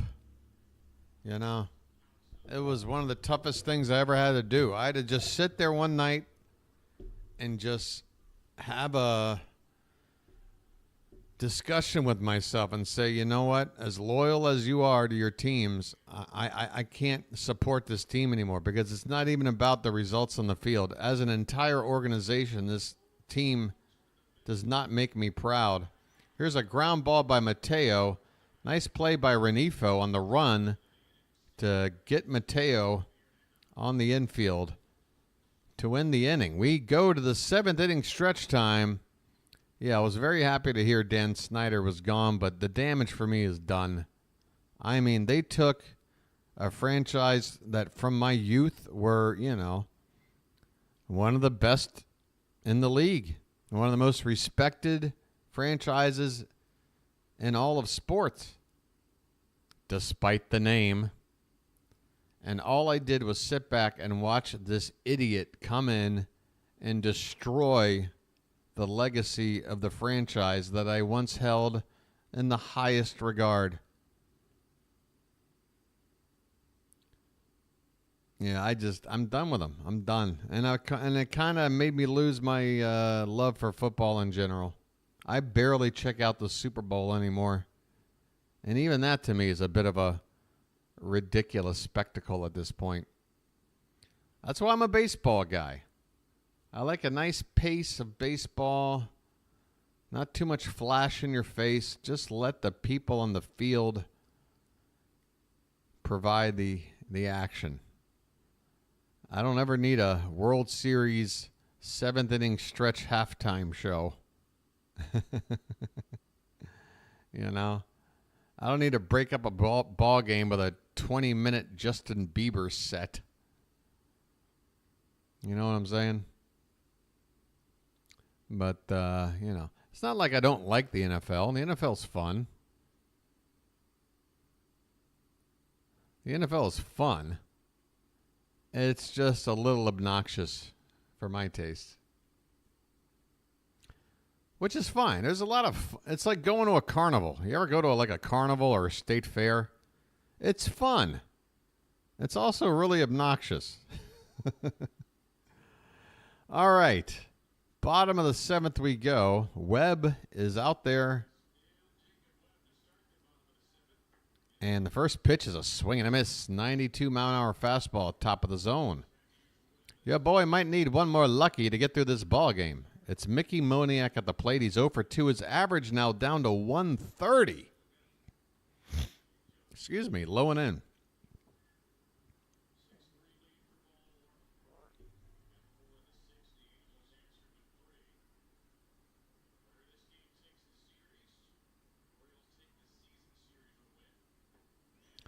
Wow, there you go.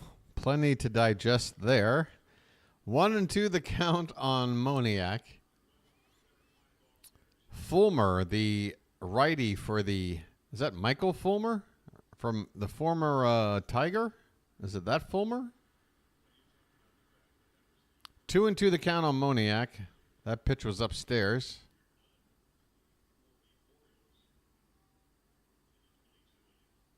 Here comes the pitch. Swing and a miss. Moniak. He's a Lego maniac. I tell you what. That's the closest thing to Jackson Holiday the Angels have. This dude has been an automatic out. Average now down into the 120s. So that's the final batter for Webb. He strikes out the guy whose name I already forgot. Moniak. Yeah, hitting a $127 at this point. The Orioles called to the pen for Yennier Cano. We got a 1 out here in the 7th. I don't think Cano is going to get us 5 outs, which means we're going to need one more guy to bridge the gap to Craig Kimbrell. And I'm thinking maybe there's going to be a couple lefties due up, and that's why someone like Danny Coulombe is on standby. I don't know. Holiday hit yesterday and scored. Thank you for reminding me, David. I don't remember watching that. Oh, wait a minute. That's right. I called the game and announced when it happened. Jeez. Yeah.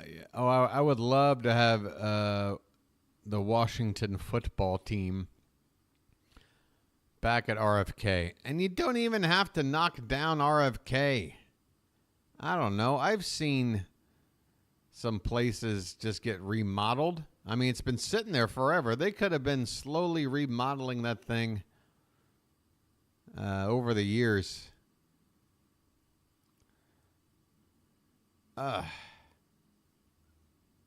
Give Holiday some time. He's going to be a problem. Yeah, I mean, folks, I feel like it has to be a daily reminder. I am not hating on Jackson Holiday.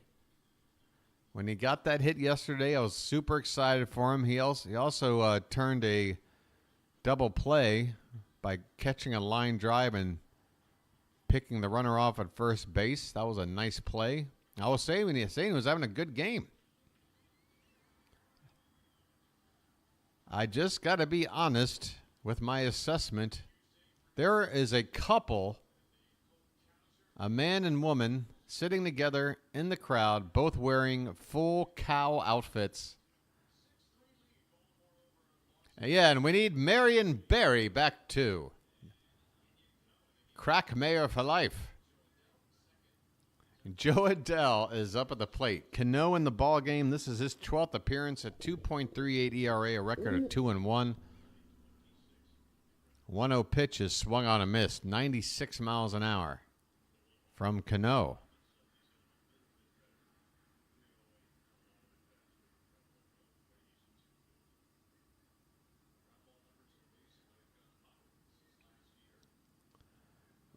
There is a called strike.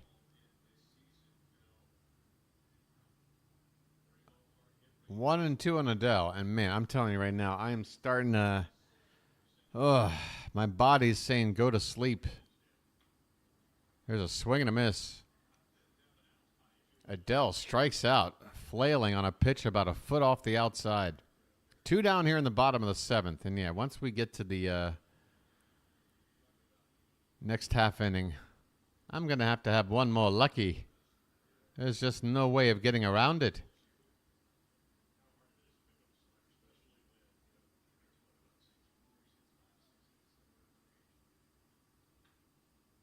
Here's a chopper foul off to the right by, who's that? Is that a Renifo? Renifo at the plate. Uh-oh. Oh, no. There's a trainer out, Cano, after throwing that last pitch. He's pointing toward the bottom of his left foot. That's his plant foot. Might have had a little bit of a twist after the follow-through on that last pitch. Everybody's out there.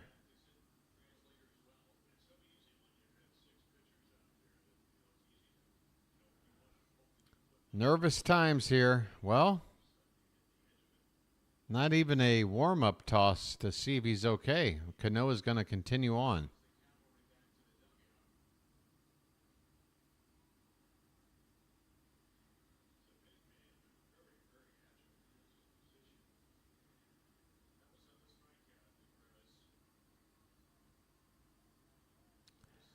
The 0-1 is outside.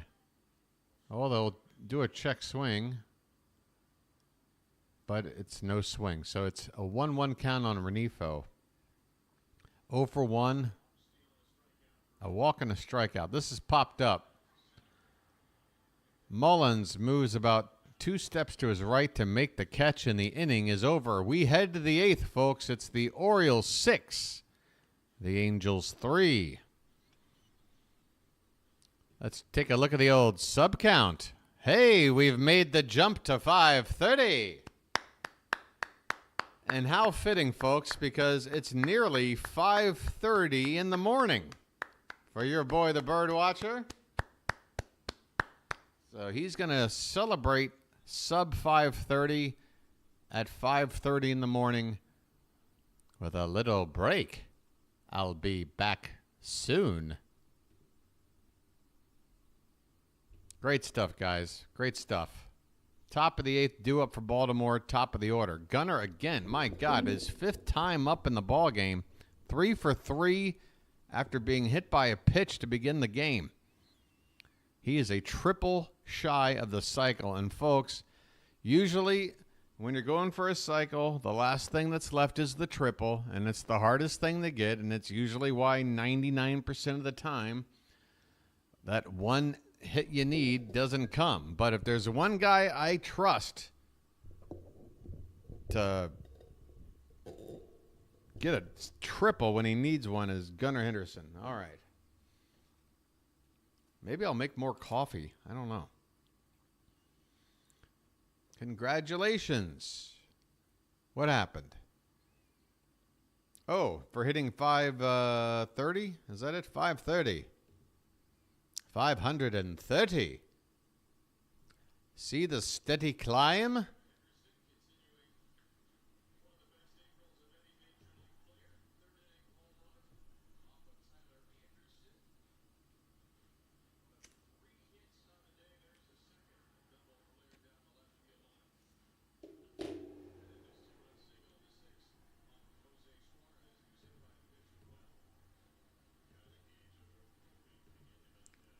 Okay, folks, it's Gunnar time. Carson Fulmer out on the mound, just his 4th appearance. He's pitched 6 2/3 innings, so he averages more than an inning per outing. Actually, he averages about 2 innings per outing. So he may be out here to get the final 6 outs if he's effective. First pitch is off the plate to Gunnar. Next one is fouled behind the plate. 1-1.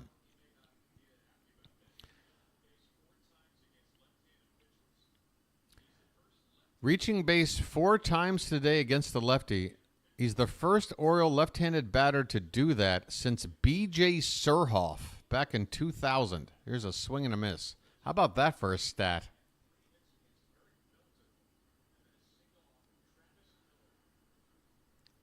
B.J. Surhoff, one of my favorite Orioles from back in the day. Love me some B.J. Surhoff. Hell, you can keep up the Surhoff. I'm still a big fan. All right. That's still a PG joke. Don't worry. This one's low and in. That might have gotten Henderson again. It does. Gunnar Henderson hit by a pitch for the 2nd time in the ballgame. This one barely grazed him. So, there you go. Once again, leading off and getting hit. Might have got him on the toe. Yep.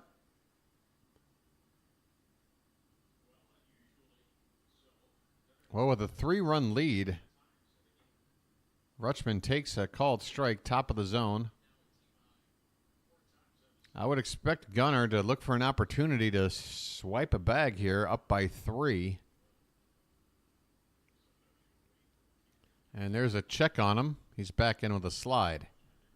Just don't get picked off at first, Gunnar, that's all. If you get thrown out trying to steal at second, that's fine. Just don't get picked off at first.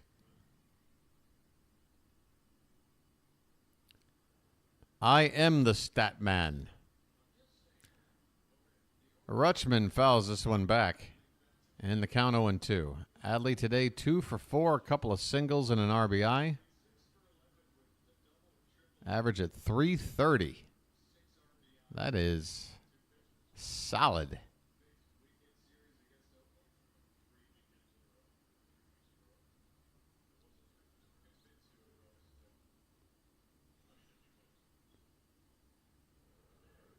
A second check on Henderson. So that's it in terms of checking on Gunnar. If he tries one more time and fails, Gunnar gets second base.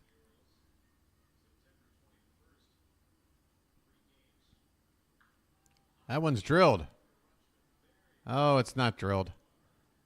It's going to be a couple of feet in front of the track, and Adele makes the catch. Rutschman, a good launch angle off the bat. He had that big uppercut swing, but only able to fly out to right field. One away here in the top of the eighth. Yes, I'm the stat man. Yeah, I'm the stat man. Hey, Ryan Mountcastle's up at the plate. He's 0 for 3, but he had a walk. Up and away for ball one.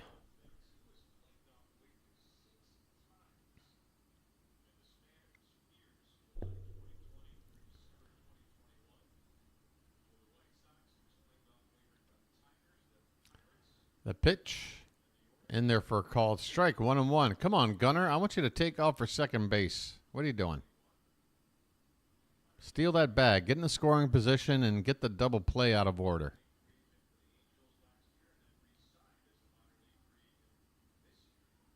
There goes Gunnar. Here comes the throw, and he is safe. The throw was to the shortstop side of the bag, and Gunnar was able to get the foot in. There you go. I told you he needed a run, and he did. So again, now there's no double play in order. Now a base hit scores the run.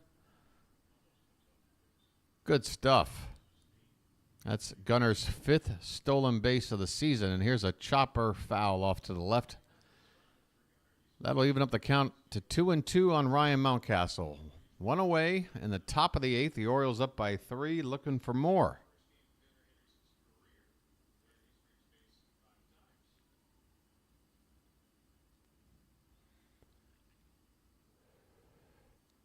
This one's way off the plate, and the count goes full.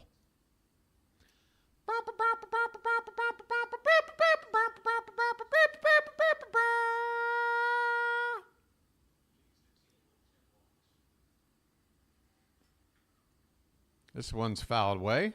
Still 3-2 on Mountcastle.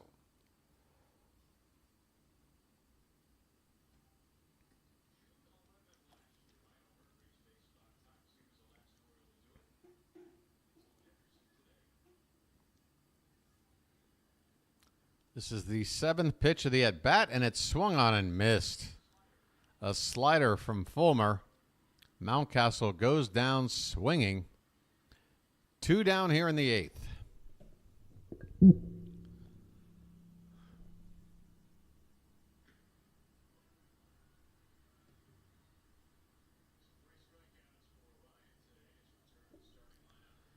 Okay, Anthony Santander steps in. First pitch is low for ball one. Time to get myself back on the screen.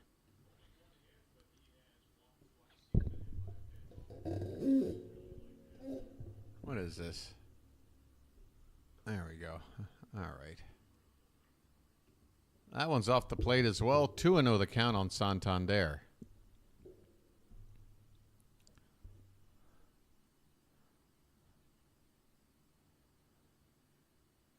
Gunnar at second. This one's hit on the ground. A Baltimore chop has to hurry the shortstop, and he gets Santander by a step. So that'll do it here in the top of the 8th. The Orioles cannot score. They've left 10 men on base so far today. The Angels have left just 2. Well, let's hope that doesn't come back to haunt us. We go to the bottom of the 8th. Baltimore 6. The Los Angeles Angels 3. And I'll be right back once again, folks. I'm sorry. I got to go honk the horn.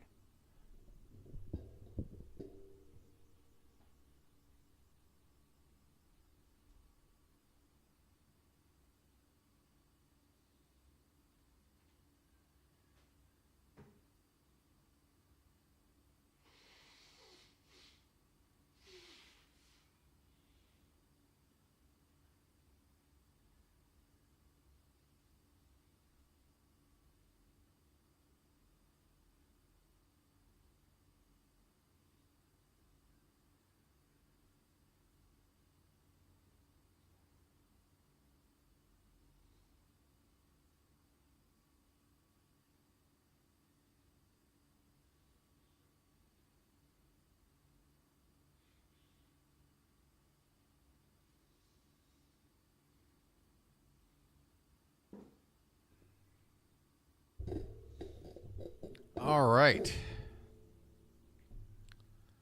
Okie dokie.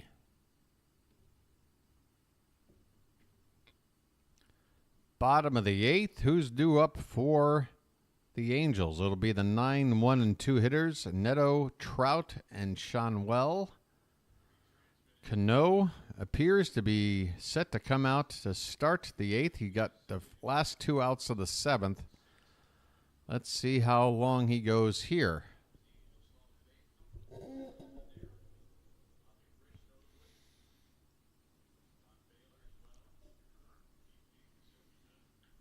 Swung on by Neto, and this one's deep. Left field, and that one's going to go. Wow. One pitch into the 8th inning, and Cano gives up a home run to the number 9 hitter, who I believe doesn't have a home run yet this season. Yep, that's his first home run. This guy hits about 3 or 4 homers a year, and he just took Cano deep to make it 6-4. My goodness. Here we go again.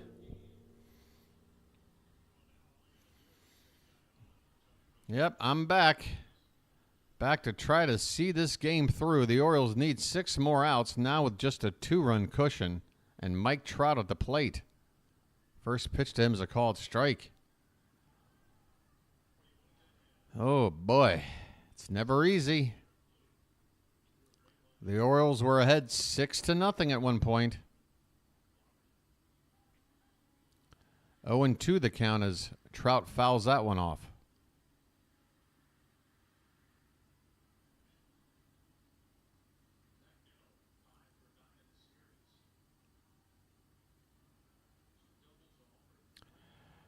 Okay, Maria, probably not the sort of topic to bring up in a baseball game, but I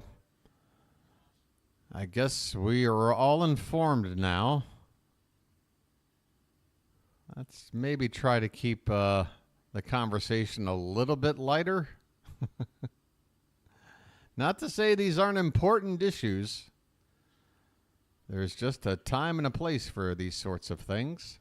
Danny Coulombe is getting loose in the Oriole pen. And the lefty Shanwell is on deck. So this is probably Cano's last batter one way or the other. And a check swing by Trout. It looks like he went around, and he did. Trout strikes out. 1 away here in the 8th, and I'm going to assume we're about to see Danny Coulombe. Yeah, there you go, David. What else? What else? Oh, boy. All right, as we thought, Hyde is out. Cano is going to hit the showers. And we'll see Danny Coulombe here in a minute. Base is empty, 1 away in the bottom of the 8th. Hang in there, folks. Trump Trail. I've been on that before. It's sort of a beginner slash mid-range trail. You know, it's not an expert trail. About 24 miles. Oh, you mean the trial? I'm sorry.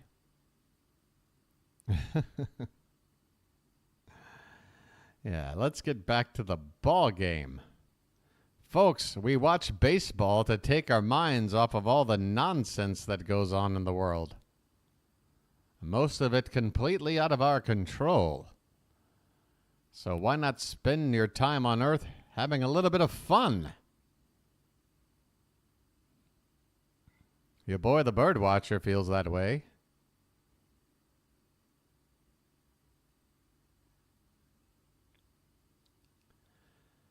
One out in the bottom of the 8th, the Orioles trying to hang in there. And the chat is cracking up. I love it. My goodness, I am running out of steam, folks. I got to be honest with you. My head has got that weird sort of, it feels like milk that you can smell sort of swimming around in my head right now. Amen. Well said. I'm not even sure precisely what exactly it was that I said that got that reaction because of the delay, but thank you. Yeah, you know, come on. We can, yeah. There's plenty of places to go. And it's not like your boy doesn't have his opinions, but, you know. When I go to church, I wear a different hat than when I go to, you know, a burlesque bar. Here's a first pitch strike to Nolan. Oh, wait, we got a pinch hitter. I am sorry. Brandon Drury, the righty, is on to replace Shanwell. And Coulombe's 0-1 pitch is way up and away for ball one. So Ron Washington countering the move, going with the right-handed pinch hitter here.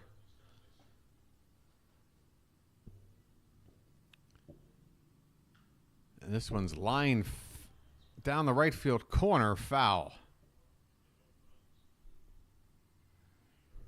Yep, no BS, just BW. That's right. Forget the BS, just hang out with BW. I am still an American citizen. This is Howard Cosell. Folks, we've got a ball game here that's quite tight. The Orioles are ahead 6-4. By the way, we're getting a report on John Lennon. I'll fill you in on the details momentarily. 2-2 pitch. Called strike three. Coulombe strikes out Drury looking.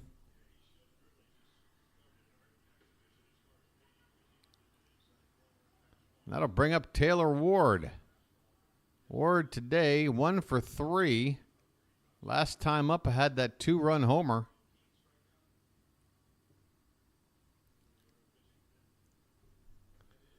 This one's low. Ball one. Cantankerous Old Fart says, as you go on, it might be a good thing to get a sound effects board. Have a button for the charge call. Perhaps the sound of fans chattering in the background. That would give it the real ballpark feel. Actually, it's a good point you make there, Cantankerous.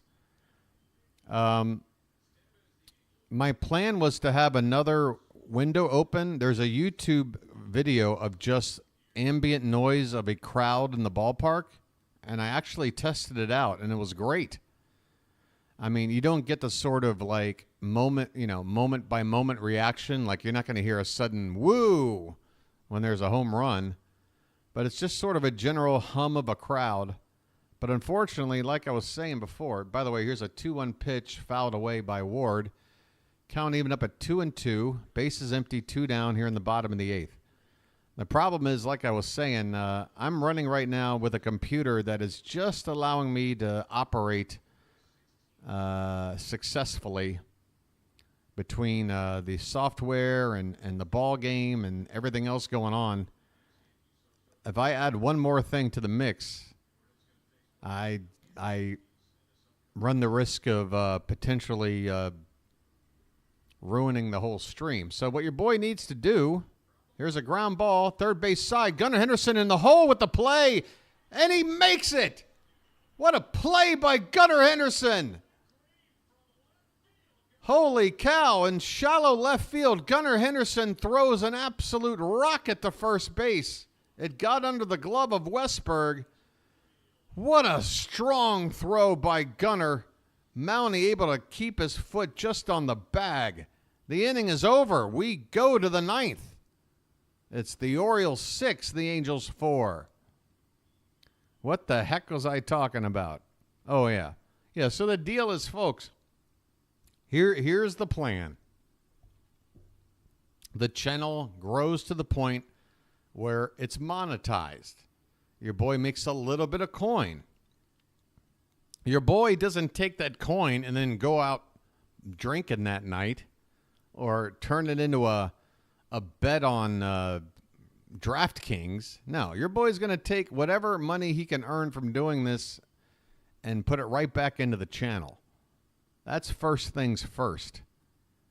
So the plan is to upgrade the computer, get a dedicated hard internet line, cut down on the lag, and by doing that, it'll allow me to add more things to the production, like sound effects, maybe some interesting graphics. I'm definitely going to get an actual camera where it doesn't look like I'm in soft, awful focus all night. You know, a nice crisp HD quality looking image down in the corner there for you.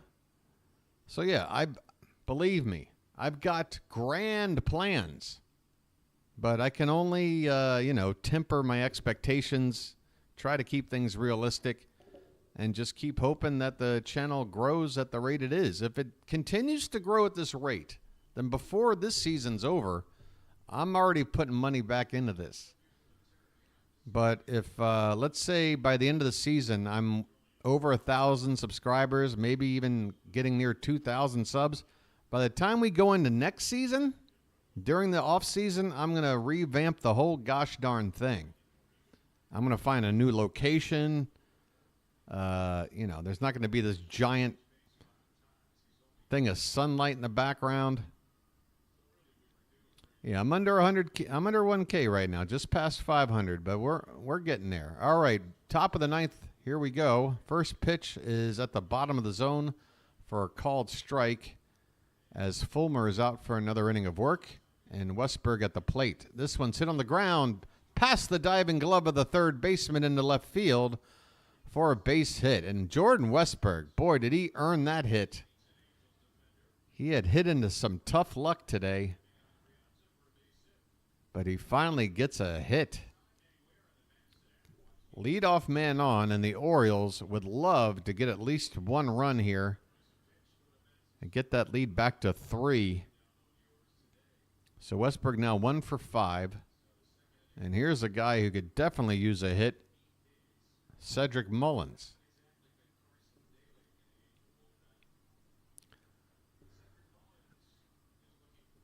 Yeah, the watch hours are already there. You guys have gone crazy. I mean, it's insane in the first month. I'm already well past 3,000 watch hours. 0 for 4 is Mullins. 1-0 the count. Runner at first, nobody out. And there's a check on Westberg, and oh, no. They're going to say maybe it was a balk or some kind of illegal move. Carson Fulmer, the pitcher. Ron Washington wants to know what's up. The umpire immediately signaled that Westberg was given second base. We have yet to look at a replay, as we're about to see. Oh, no, wait a minute. Oh, yep, okay, that was a replay. Fulmer, it looks like he didn't step off the rubber properly. So that's a balk. And that's a big one, because now there's no double play. There's nobody out and a runner in scoring position. 2-0 the count on Mullins. Ron Burgundy. The 2-0 pitch is low for ball 3. Come on, Ced. If the bat ain't working, you can take a walk here. That'll be fine. We'll have speed on the bases. The 3-0. Right down the middle, 3-1. Cantankerous says, I live in the eastern U.S. time zone, but I have a night job, so I'm keeping your hours. Believe me, I understand about being out of one's time zone. Yeah, I'm used to it too, Cantankerous. This one's inside for ball 4. So Mullins does get on base today via the walk after an 0 for 4.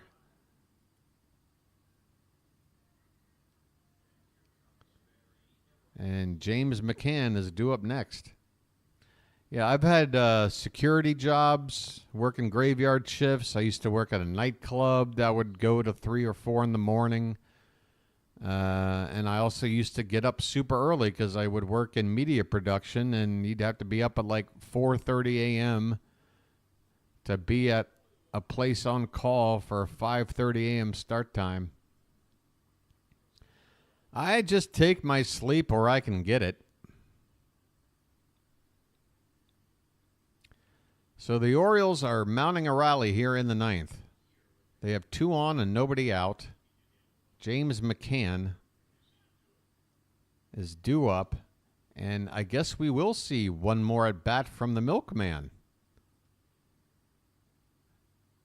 Barring a triple play here, and no, don't crucify me if McCann somehow hits into a triple play, because that would be so bizarre that you'd almost have to say it's impressive as much as it makes you upset that I jinxed a triple play. But yeah, unless there's a triple play, we'll see Colton Kjerstad come up. McCann 1 for 4 with a double and a run scored. And the pitch. He looks to bunt and brings the bat back for a called strike. What is this whole faking a bunt thing? Both these teams have been doing a lot in this series. I only remember one actual bunt being laid down. Another bunt. McCann bunts it foul, and it's 0-2. What are you doing, McCann? What are you doing? Why are you trying to lay a bunt down? Well, now you're 0-2, and now we know the bunt is off.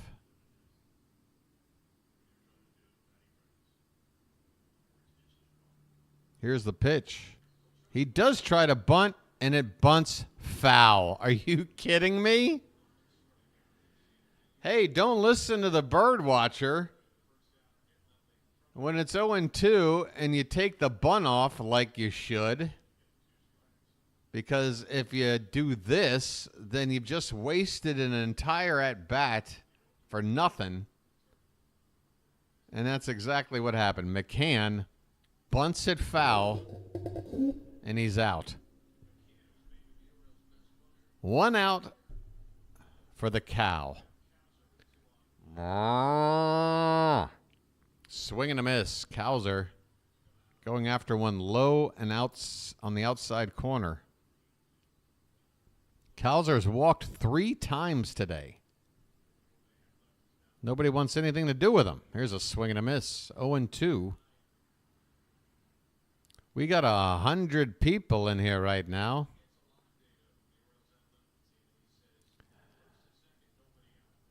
The crowd tends to get bigger late in the game.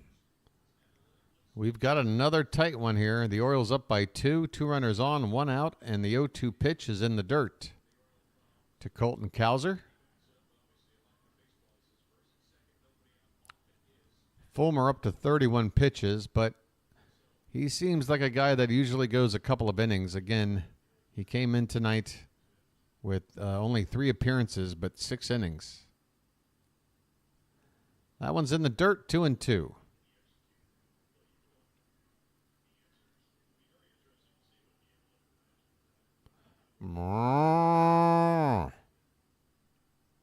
The cow goes.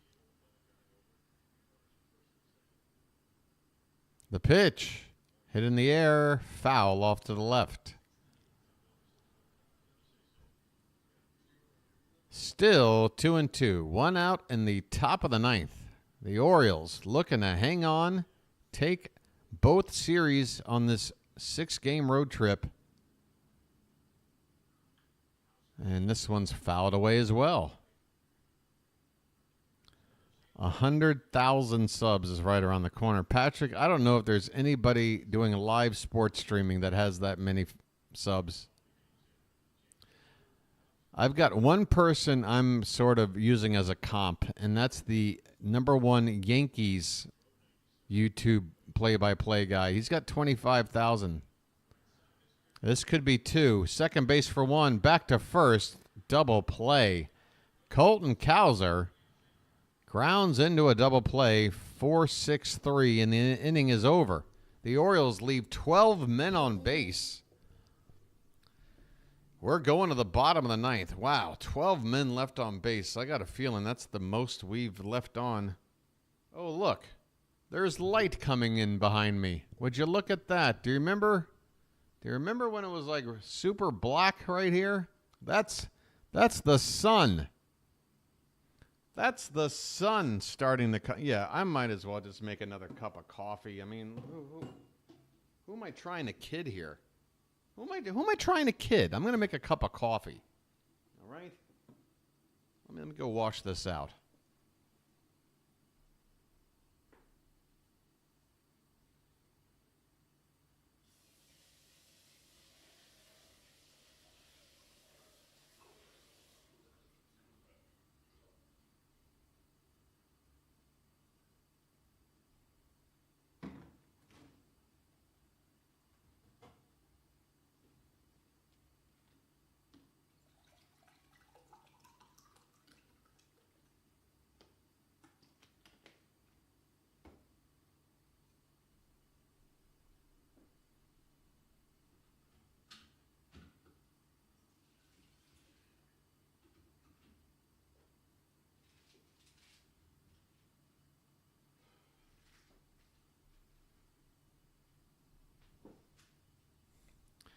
It's already tomorrow over here. Who's pitching here? Well, Craig Kimbrell is listed on the page, your closer for your 2024 Baltimore Orioles. Craig Kimbrell going for what I believe will be save number 6 plus 3 wins. What a start. I say that coming into this and keeping my fingers crossed.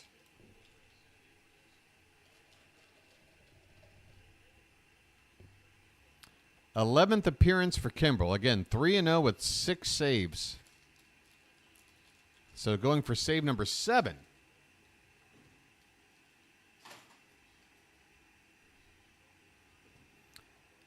Eheri Adrianza, the left-hander, is on the pinch hit, and he takes a called strike. Adrianza is on the pinch hit for Miguel Sano. Really? Well, I guess when you're down 2 runs, Sano's kind of a home run guy. 1 run doesn't help. You need a guy to get on base, so I guess I get it. This is low and in, 1-1 to Adrianza.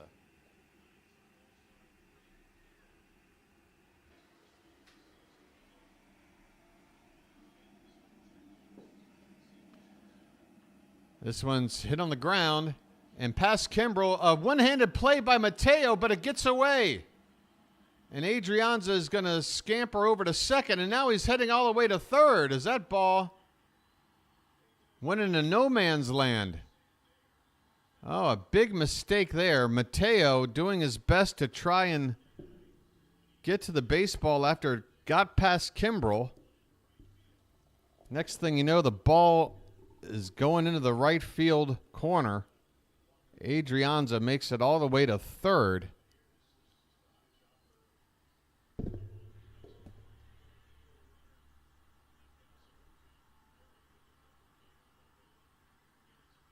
Oh, boy.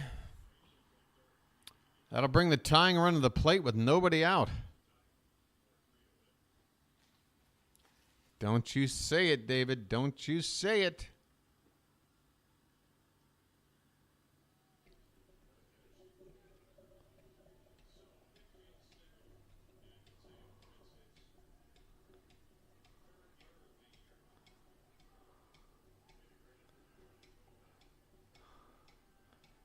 Runner at third, nobody out. Ward at the plate. Big swing and a miss on a 95-mile-an-hour heater right down the middle. Maybe an inch or two above the middle, but middle up, we'll say, to Logan O'Hoppe. Did I say Ward? I meant O'Hoppe. That one's upstairs.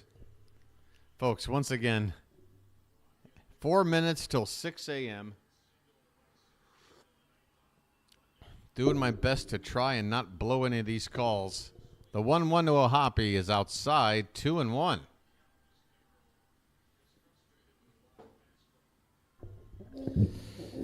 More nail-biting time.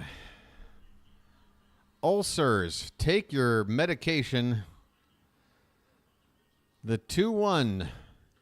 Swing and a miss. 96 miles an hour from Kimbrel. 2-2. You really just can't worry about that runner at third. Just treat this like the bases are empty with a one-run lead rather than worry about the runner at third. This one's hit to second. Mateo has it over to first. Low throw, but Mountcastle has it. The run does score. We have one out in the ninth and a one-run ball game. It's the Orioles 6 and the Angels 5. Please tell me Mike Trout is not due up anytime soon. Okay, there's 4 batters to go ahead of Trout. We've got another pinch hitter, Matt Tice.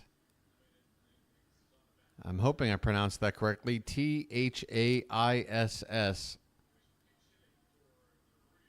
He's pinch hitting for Mickey Moniak, who's only hitting a $127, so I can understand it. Tice, a left-handed hitter. Check swing, but it's a called strike. Tice did not look ready for that pitch at all.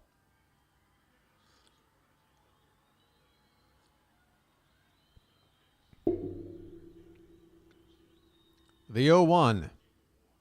Oh, Kimbrel tried to catch the top of the zone on the outside corner, but the umpire does not give him the call. Even up at 1-1. Folks, if you're here watching right now, if you haven't hit that like button, why don't you do it right now and help see the Orioles through to a win? The 1-1 is swung on and missed. Another good location from Kimbrel. Up and in. Had the zone, but right in under the hands of Tice.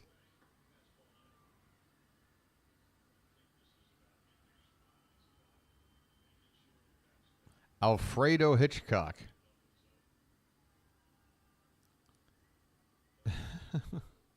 The 1-2 is swung on and missed. Kimbrel gets the strikeout. 2 down in the ninth.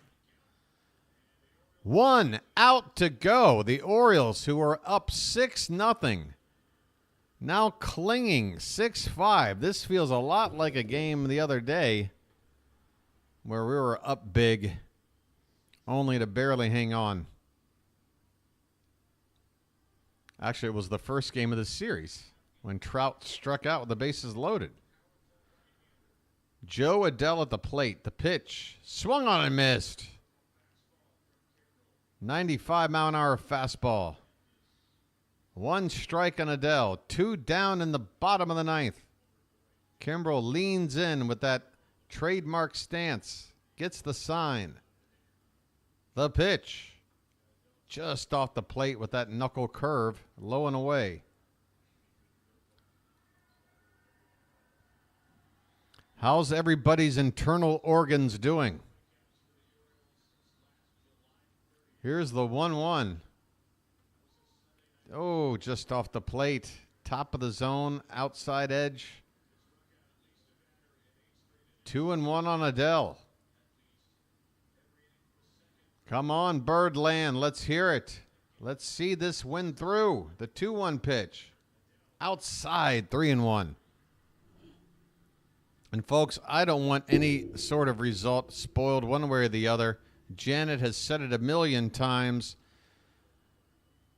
Let's see this game through without any potential spoilers, shall we? The 3-1 pitch, lifted foul off to the right. Full count, 1 strike to go.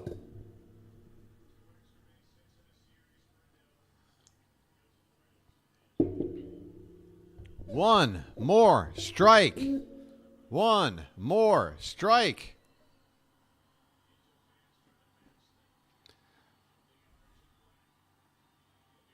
The payoff pitch to Adell. Here it comes. Outside, ball 4. Kimbrel tried to locate the edge. An inch or two off the plate. Adell, the tying run is on. And boy, isn't this interesting. Adele, who's been picked off the bases a couple of times in this series, he's got speed and he's the tying run. But how tricky does he want to be out there considering he's sort of screwed up? Luis Rengifo is at the plate. Tying run at first. 2 down in the 9th. And Kimbrel's not very good at holding runners either. And there goes Adele. McCann's throw down is in time! In time! McCann cuts down Adele to win the ball game. Adele shakes his head. He continues to stand on the bag. He wants a replay until we get one. Ron Washington is standing there with his arms folded. Did Adele get caught on the bases again? Henderson slaps the tag down, shows the glove to the ump, who makes an emphatic call. Will there be a replay on this? I'm sure there will be.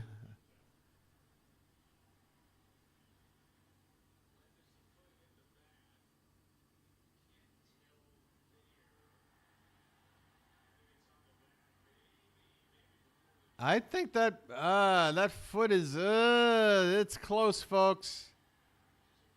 The crowd is making noise like they think Adele is safe. This one might not be over. Folks, hang in there. Hang in there.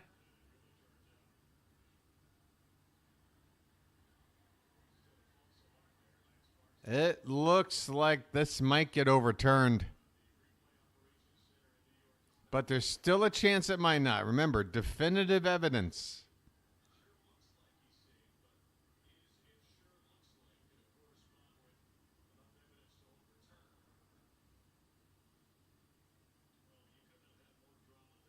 I don't know what to say to fill the dead air, folks.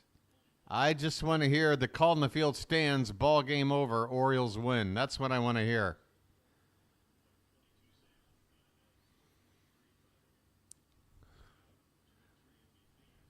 Good God Almighty. Let's hope the beer is cold here in a second. Right now the coffee's hot.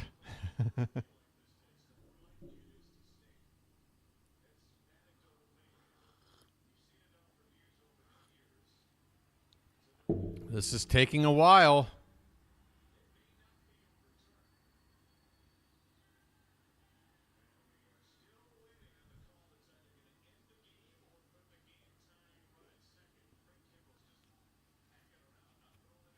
Okay.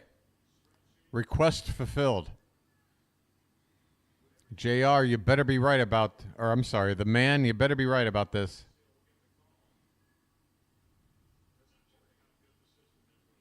A long, long wait.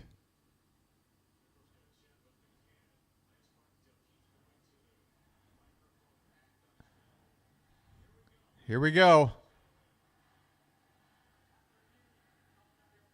Call on the field stands. Runner is out. Ball game over. And the Orioles win it. Maybe the most anticlimactic finish you'll ever see. A 3-minute wait. But the Orioles indeed take the win. Take the series. Final score, Orioles 6, Angels 5. Joe Adele caught out on the bases again to end the ball game. Unbelievable. Craig Kimbrel gets another save, his 7th. Dean Kramer with his first win of the season. The Orioles go 4-2 on the road trip, winning both series. This is how you do it. We'll get a day off, head back home for some cooking. We got Oakland coming on the weekend and a 4-game series against the Yankees starting on Monday. Can you feel it, folks? Can you feel it? final score, Orioles 6, Angels 5. Wow. Another absolute nail-biter. Let's go over the scorecard here, and your boy is going to check on out in a sec. My goodness. As you can see, it's a beautiful day here now. It's a beautiful day. And now I'm hopped up on caffeine. I mean, this is crazy. My sleep schedule is out of control. All right, where do we begin? I mean, you got to give the offensive player of the game to Gunnar Henderson. A triple short of the cycle. He led off the game with a hit by pitch. In fact, he got hit by a pitch twice. Still managed to go 3 for 3 in the process, score 3 runs, drive in 3 more, and hit a home run. Adley with a couple of more hits. Mounty with a quiet day, but we'll give him a break. He might still be suffering a little bit from that day-to-day injury. Santander added a hit. Westberg had a hit, but it could have been more. Mullins with a quiet day. He needs to get going. McCann 1 for 5. I don't know why he's trying to bunt ever. Colton Cowser 0 for 2, but he walked a bunch. I think 3 walks. And Mateo had a hit with a run scored and an RBI. Dean Kramer, 10 strikeouts, tied for his career high. Gave up 3 hits and a walk over 5 1/3. ERA now at 4.61. Jacob Webb, Yenier Cano both gave up a run in an inning of work. Not too impressive. Kimbrel gives up a run as well. So the bullpen not doing so hot outside of Danny Coulomb, but the Orioles offense scored just enough to get this one in the books with a win. What did the Angels do? I don't know. Who cares? What we need to talk about now is what's going to be happening on Friday. Let's see here. I want to get to the schedule. Make sure we've got the first pitch. Okay. Oh, it's an early start. Well, not too early. 6:05 a.m. for your boy, the BirdWatcher. That's a 7:05 first pitch on Friday night. The Orioles and the A's. I'm not sure if there is a pitching matchup already listed for this. Let's see. Yes. Corbin Burns, our ace, going up against 0-5 Ross Stripling. I didn't even know you could be 0-5 already. I mean, come on. Playing the A's at home against their 0-5 starter. We better win again. So come on back for that one, folks. That'll be 7:05 first pitch. So I'll be on at 6:55 p.m. Folks, great stuff tonight. Thanks for all the new subs. Up to 535. Look at that. Booyah. And let me say hi to everybody in chat. Thanks for being here, Janet, Card. Great job once again moderating. You guys are the best. Narniak, Carrie, JR, Rob, Matt, the man, Ryan, Patrick, RJL. Who do we got here? David, of course. My old buddy David in France. This is where I start to wonder, did I say this name already or what? I don't know. If I didn't say your name, don't take it bad. CrossFit and Crypto. Thank you so much. Robbie. Robbie Joseph. Solarino checking in today. I remember you, Solarino. Nicolette. With a check-in. Hey, folks, if you got a boring emoji with just a letter and a color, you got time to work on that. Come on, you're going to be a part of this BirdWatcher community. Why don't you customize a little avatar for yourself? Give yourself a little bit of character. What do you say? All right, guys, that's going to do it for me. I hope you guys have a great rest of your week. Come on in Friday night. We've got the weekend set up. There's also some promotional giveaways, I believe, at the ballpark this weekend. So if you're in the Baltimore area, if you're not here with the BirdWatcher, you should be at the ballpark, okay? Good stuff. All right, take care, everyone. This has been the BirdWatcher, and I'll chirp at you later. See you, everybody.